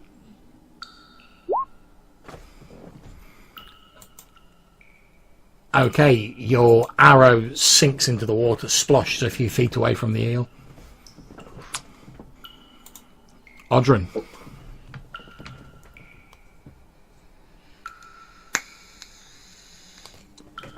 So, am I still waiting here, or...?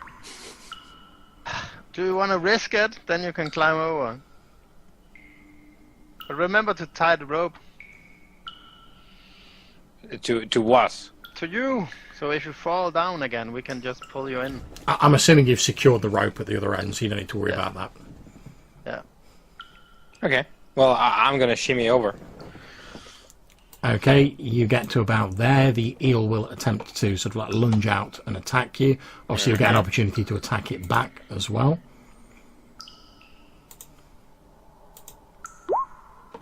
It fails dismally to do you any damage. So if you want to have an attack back, you most certainly can. Yeah. It's like it's biting into a metal tin. The Great Flail is a two-handed weapon, so it's not gonna be that. It's just gonna be me with my fists. Go for it. No. Okay, you flail at it. You don't actually hit it, but you do see the eel like swims backwards a little bit. So, if you guys wish, you can now all scamper across the rope to rejoin your fellows. Yeah. Yeah. Okay, I'll move you all up. And as you all sort of stand like panting on the shoreline, Hamo stood there like tapping a foot and sort of like nods as you approach. I think that's probably a good place to pause proceedings for this session, guys. Obviously, since we're in the middle of an adventure, I'm not going to dole out the XP yet. I'll do it at the end of like the dungeon crawl. But thank you very much for playing, guys. I hope you all enjoyed it. Obviously, I'm happy to chat after the session, but for now, I'm going to end the stream. So to anyone watching, thanks for watching. Take care. We'll see you soon. See ya. Oh, bye-bye.